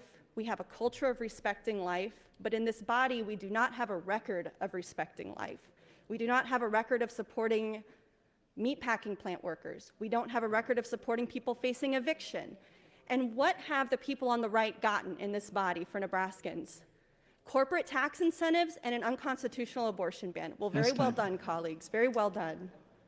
Thank you, Senator Hunt. Senator Hughes, Slama, and Clements. Senator Hughes. Thank you, Mr. President. I yield my time to Senator Geist. Thanks, Senator Hughes. Senator Geist, 4 minutes 50. Thank you, Senator Hughes and Mr. President. I did want to respond to some of the things that have been said here this morning. One of those was by Senator Pansing Brooks, and she talked about all medical procedures are gruesome, and I would say, yeah, maybe, not all, but some. However, I would also say that we look to our physicians to be our healers. Medical procedures are usually done because they're going to make us better. I don't know of another medical procedure that actually kills a human being, that actually takes the life of a human being. We don't go to the physician for that, except in this case. And I think it's very appropriate as a legislator and as a legislature to limit some of the procedures that take place in the taking of a human life. What we're talking about today is not a ban on abortion. This is a humanitarian bill. This is a bill that respects the life of a baby so that we do not take its life in a way that we would never take a life outside the womb. This simply asks a physician, it tells a physician, to cause fetal demise to that human being before you rip it apart. We would never consider doing this to animals, to fish. We would never do this, but we're doing this. It's been said on the floor many times, this is the most common procedure of taking a second trimester abortion. It's the most common. It's not in this state, and I'm thankful for that. So it is very appropriate that we talk about it, that we limit it. It's unconscionable. I believe it shouldn't be tolerated. And then we talk about, wait a minute, it's not safe. Senator Hunt was saying the other procedures, other than this procedure, aren't safe. Then are you saying that 80% of the abortions in second trimester in this state aren't safe? Because only 20% or less are dismemberment abortions. So that would conclude that 80% that are currently being performed in this state are currently not safe. Now, I would say that that's probably not the case. I would flip it on its head and say that the dismemberment abortion to the woman is most likely not safe. And those 80% that are being performed in the state of Nebraska are more humane to the baby and more protective of the mother. Thank you, Mr. President. Thanks, Senator Geist. Senator Slama.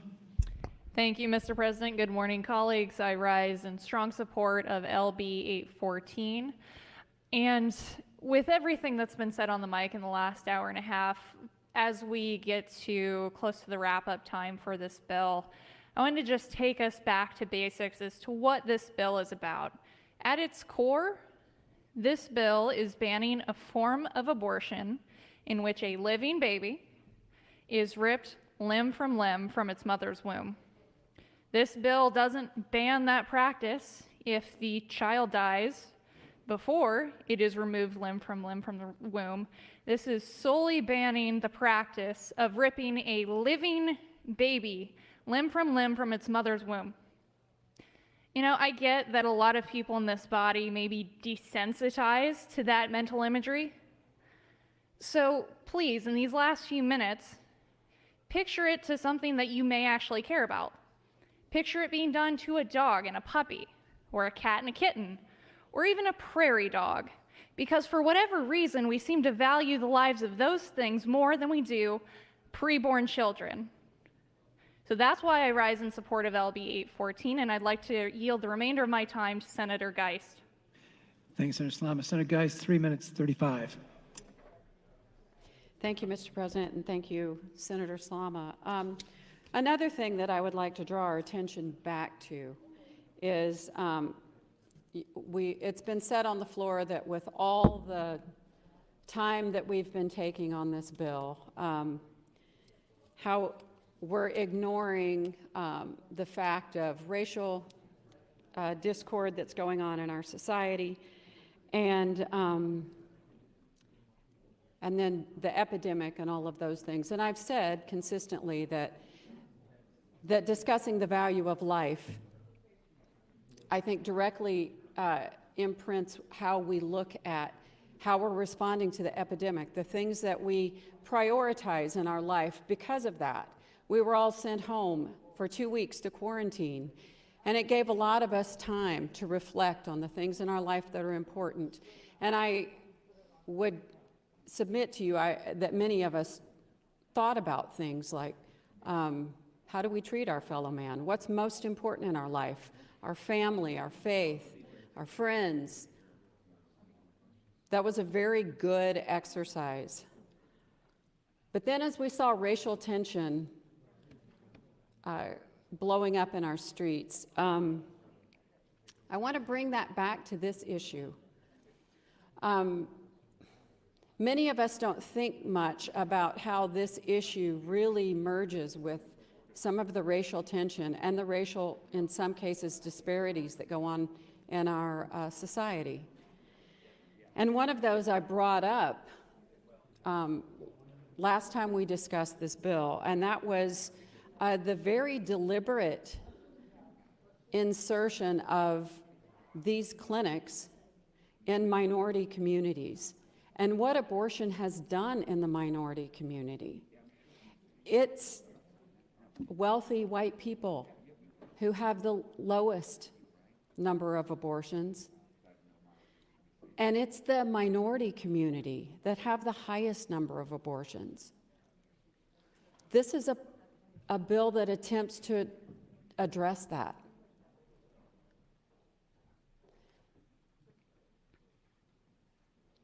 When abortion was legalized in the United States with Planned Parenthood's strong support, its effect was a sharp decline in minority births. Thank you, Mr. President. According to the Wellesley, it's not that I don't care what she's saying. It's just that I need to point out she's chewing gum on the floor right now. She's chewing gum. The abortion rate is 5 times right now for African Americans than for whites. This is important. We need those lives. We need all You can lives. hear her chewing it. Thank you, Mr. President. You just saw her chew it again. Thanks, Senator Geist. Senator Clements. How can you take her seriously if she's debating with gum in her I rise in mouth? support of LB 814 and its advancement Put it today. by. In the last 3 years, only 1 out of 8 D&E abortions would have been banned in Nebraska had this law been in effect. These procedures still could have been done by using the fetal demise method, as was testified in the hearing. So the D&E procedure is still allowed. And I believe that does make it constitutional. The doctor and the counselor who testified about this procedure left the abortion work once they saw the inhumane nature of this specific practice. And they stated this bill would help women, and I believe it will, and babies. The doctor also said the fetal demise method is safe. And I believe it's clear that the baby is a separate and distinct individual with different DNA from its mother. That individual deserves its own rights and protections from inhumane treatment. So that's why I believe we should go ahead and consider this as a constitutional bill, and I'd like to yield the rest of my time to Senator Hilgers. Thanks, Senator Clements. Senator Hilgers, 3 minutes 25. Thank you, Mr. President. Thank you, Senator Clements. I appreciate Senator DeBoer's comments on the mic. We've had a good conversation off the mic as well as on, and I appreciate her legal perspective. She's always been very diligent, and I appreciate her pointing out things that I may have missed. So thank you for that, Senator DeBoer. I do want to just, on this last point, because she did say, well, there's some other cases and there's some constitutionality concerns that I still believe to be true. So I just wanted to end on this. And so ultimately, we can distinguish cases. And we can distinguish cases just for the pure reason of we want to distinguish something because we have a political end game in mind, or we can distinguish things that are ultimately distinct, that truly are distinct. And ultimately, it's going to be for the people of Nebraska to decide, but a court to decide whether or not these cases truly apply or are truly distinct. And I will leave you with these last few points. The Gonzales Court, which upheld a partial birth abortion ban from Congress, did so because the particular ban allowed, I'm quoting, among other means, a commonly used and generally accepted method. And because it did so, it did not constitute a substantial obstacle under Casey. Is there another method or not? Now, if you look at the cases that the other states, let's just go through as we make the record. In Alabama, 99% second trimester abortions were for dismemberment. 99%. There's no alternative. Struck down. In Nebraska, 4% last year. In Arkansas, D&E accounted for 100%. Is that a Carhart world, or are we in a Gonzales world? That's 3% here in Nebraska. In Indiana, the court relied on the fact that 95% of abortions in the second trimester across the country were D&E. 3% here. In Kansas, that was litigated under state court, as well as Oklahoma. Those had different constitutional provisions at play. And in Texas, also relying on the nationwide statistics for commonality of D&E abortions in the second trimester. And finally, Kentucky, as we talked significantly, the trial court held a 5-day trial and found that there was no viable alternative. So the facts that are before us today and on LB 814, I believe the relevant facts when it comes to whether or not this bill is constitutional have not been controverted, they have not been contradicted. 1 minute. And they have not been questioned. When we apply the law under June Medical and Casey to those facts, there's not one case that has held the dismemberment abortion ban to be unconstitutional under those facts. Every case that has been cited to the contrary had different facts. And ultimately, a court will have to decide, but this body will decide first whether or not those are distinguished or distinct.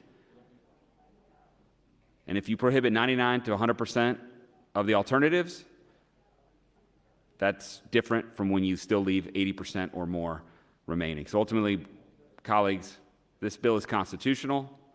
I support it, and I urge your green light on the bill and the motion for closure. Thank you, Mr. President.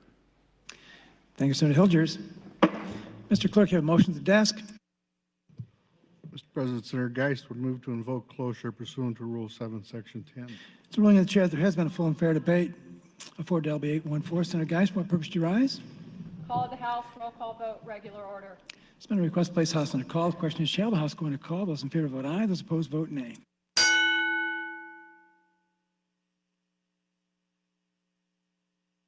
Record, please. 30 yeas, no nays to place the House under call. House under call. All senators, please return to your desks and check in. The House is under call. Okay. So, I'm still just all on.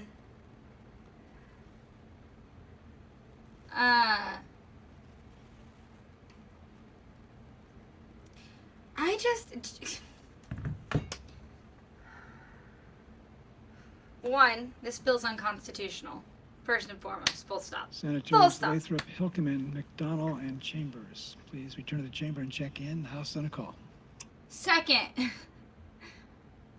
the senator who is sponsoring the bill, whose bill this is, was chewing gum on her freaking while she was debating.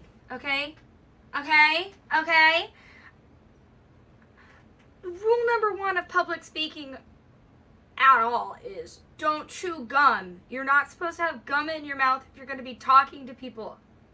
Okay? That's like one of my... do I see Bolts on this list? Yeah, he's there. It's right here. I'll make it big for you again. No, but like, for real, like, you don't chew gum while you're speaking. Public speaking. You don't chew gum on a mic while you're public speaking. Like, she hit it, Senator Geist, and you at can this tell point, why we're you don't lacking hide your Senate gum. Chambers, we can wait or proceed. Go ahead. We shall proceed. There's been a request for a roll call vote in regular order. The question before the body is whether or not to invoke cloture. Mr. Clerk, please call the roll. Senator Albright, voting yes. Sir Arch, voting yes. Senator Blood, voting yes. Sir Bowles, not voting. Sir Bostelman, Not voting yes. Sir voting, Grant, Dennis.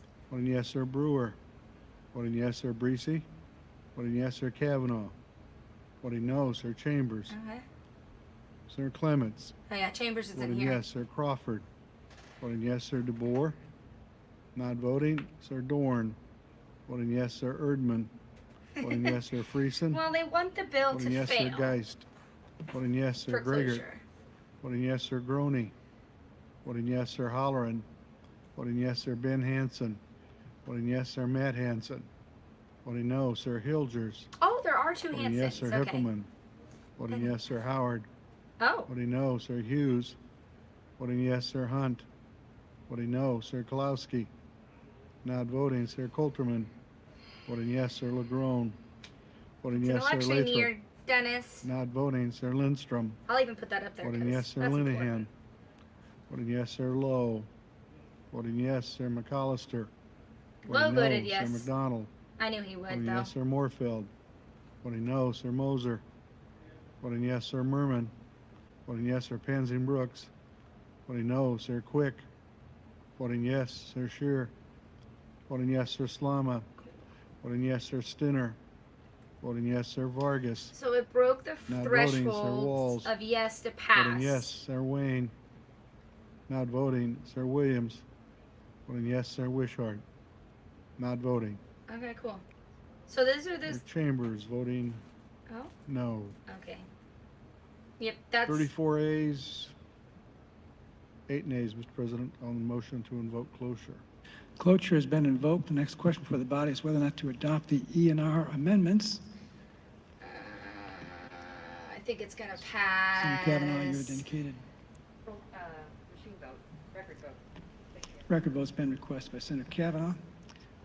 So Those in favor of adopting the E&R amendments vote aye. Those opposed vote nay. I love the bill. Okay, so 1. This bill's unconstitutional. So once we pass it, which it passed, Have you all voted here too? now we get to go to court. Voting aye.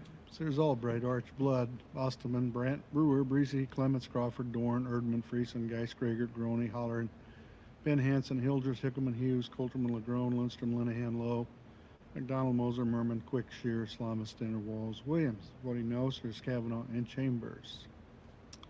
34 ayes, 2 nays on adoption of the enrollment and review amendments. The ENR amendments have been adopted. Senator Not Slama for motion. adopted. They're gonna review Mr. it. President, I move that LB 814 be advanced ENR for engrossing. Those in favor of advancing the bill say aye. Those opposed say nay. LB 814 advances. Items for the record, please. It's fine. It's fine. Mr. President, I think new they're gonna take a resolutions lunch break LR now. 473 by Senator Bowles, 474 by Senator Arch. Those will both be laid over. I have an amendment from Senator Groney to be printed 1103. Mr. 1103 is President, a the tax Business and bill. Labor Committee will have an executive session in room 1113. Upon recess, Business Labor at 1113 upon recess. Senator Bowles would like to add her name to LR 466. Senator LaGrone will move to recess the body until 1:30 p.m.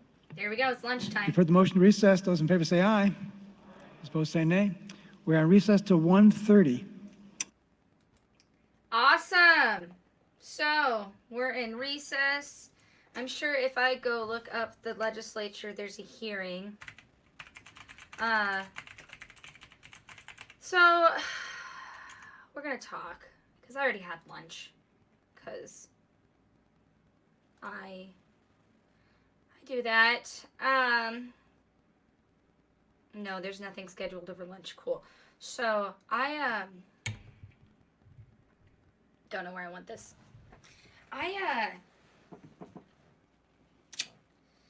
Yeah, so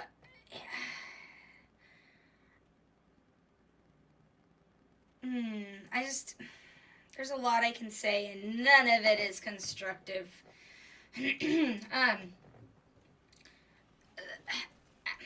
As a libertarian, and as other senators said today, this is a choice between me and my doctor, not the Nebraska state legislature, not the Alabama state legislature, not the Georgia legislature, not the Supreme Court.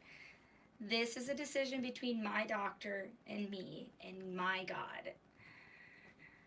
The fact that we have members of our legislature seriously debating on trying to pass a law that is unconstitutional has been ruled unconstitutional and upheld as unconstitutional. It's concerning to me because we're in the middle of a pandemic and this bill was being pushed before the pandemic. So it looks like our legislative body, not all of it, is unable to change gears and move course to assess the needs of the population now and look forward and take into account all of the changes that have happened in the last 6 months.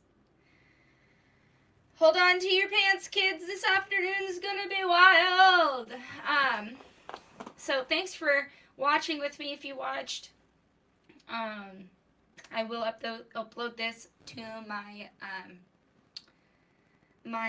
page I have a Parthenon, whatever page that I'm gonna be putting like all my YouTube, like my interviews and stuff on, like exclusive political content, cause like I'm starting to meet some people that, you know, are kind of like well known, at least in the libertarian circles.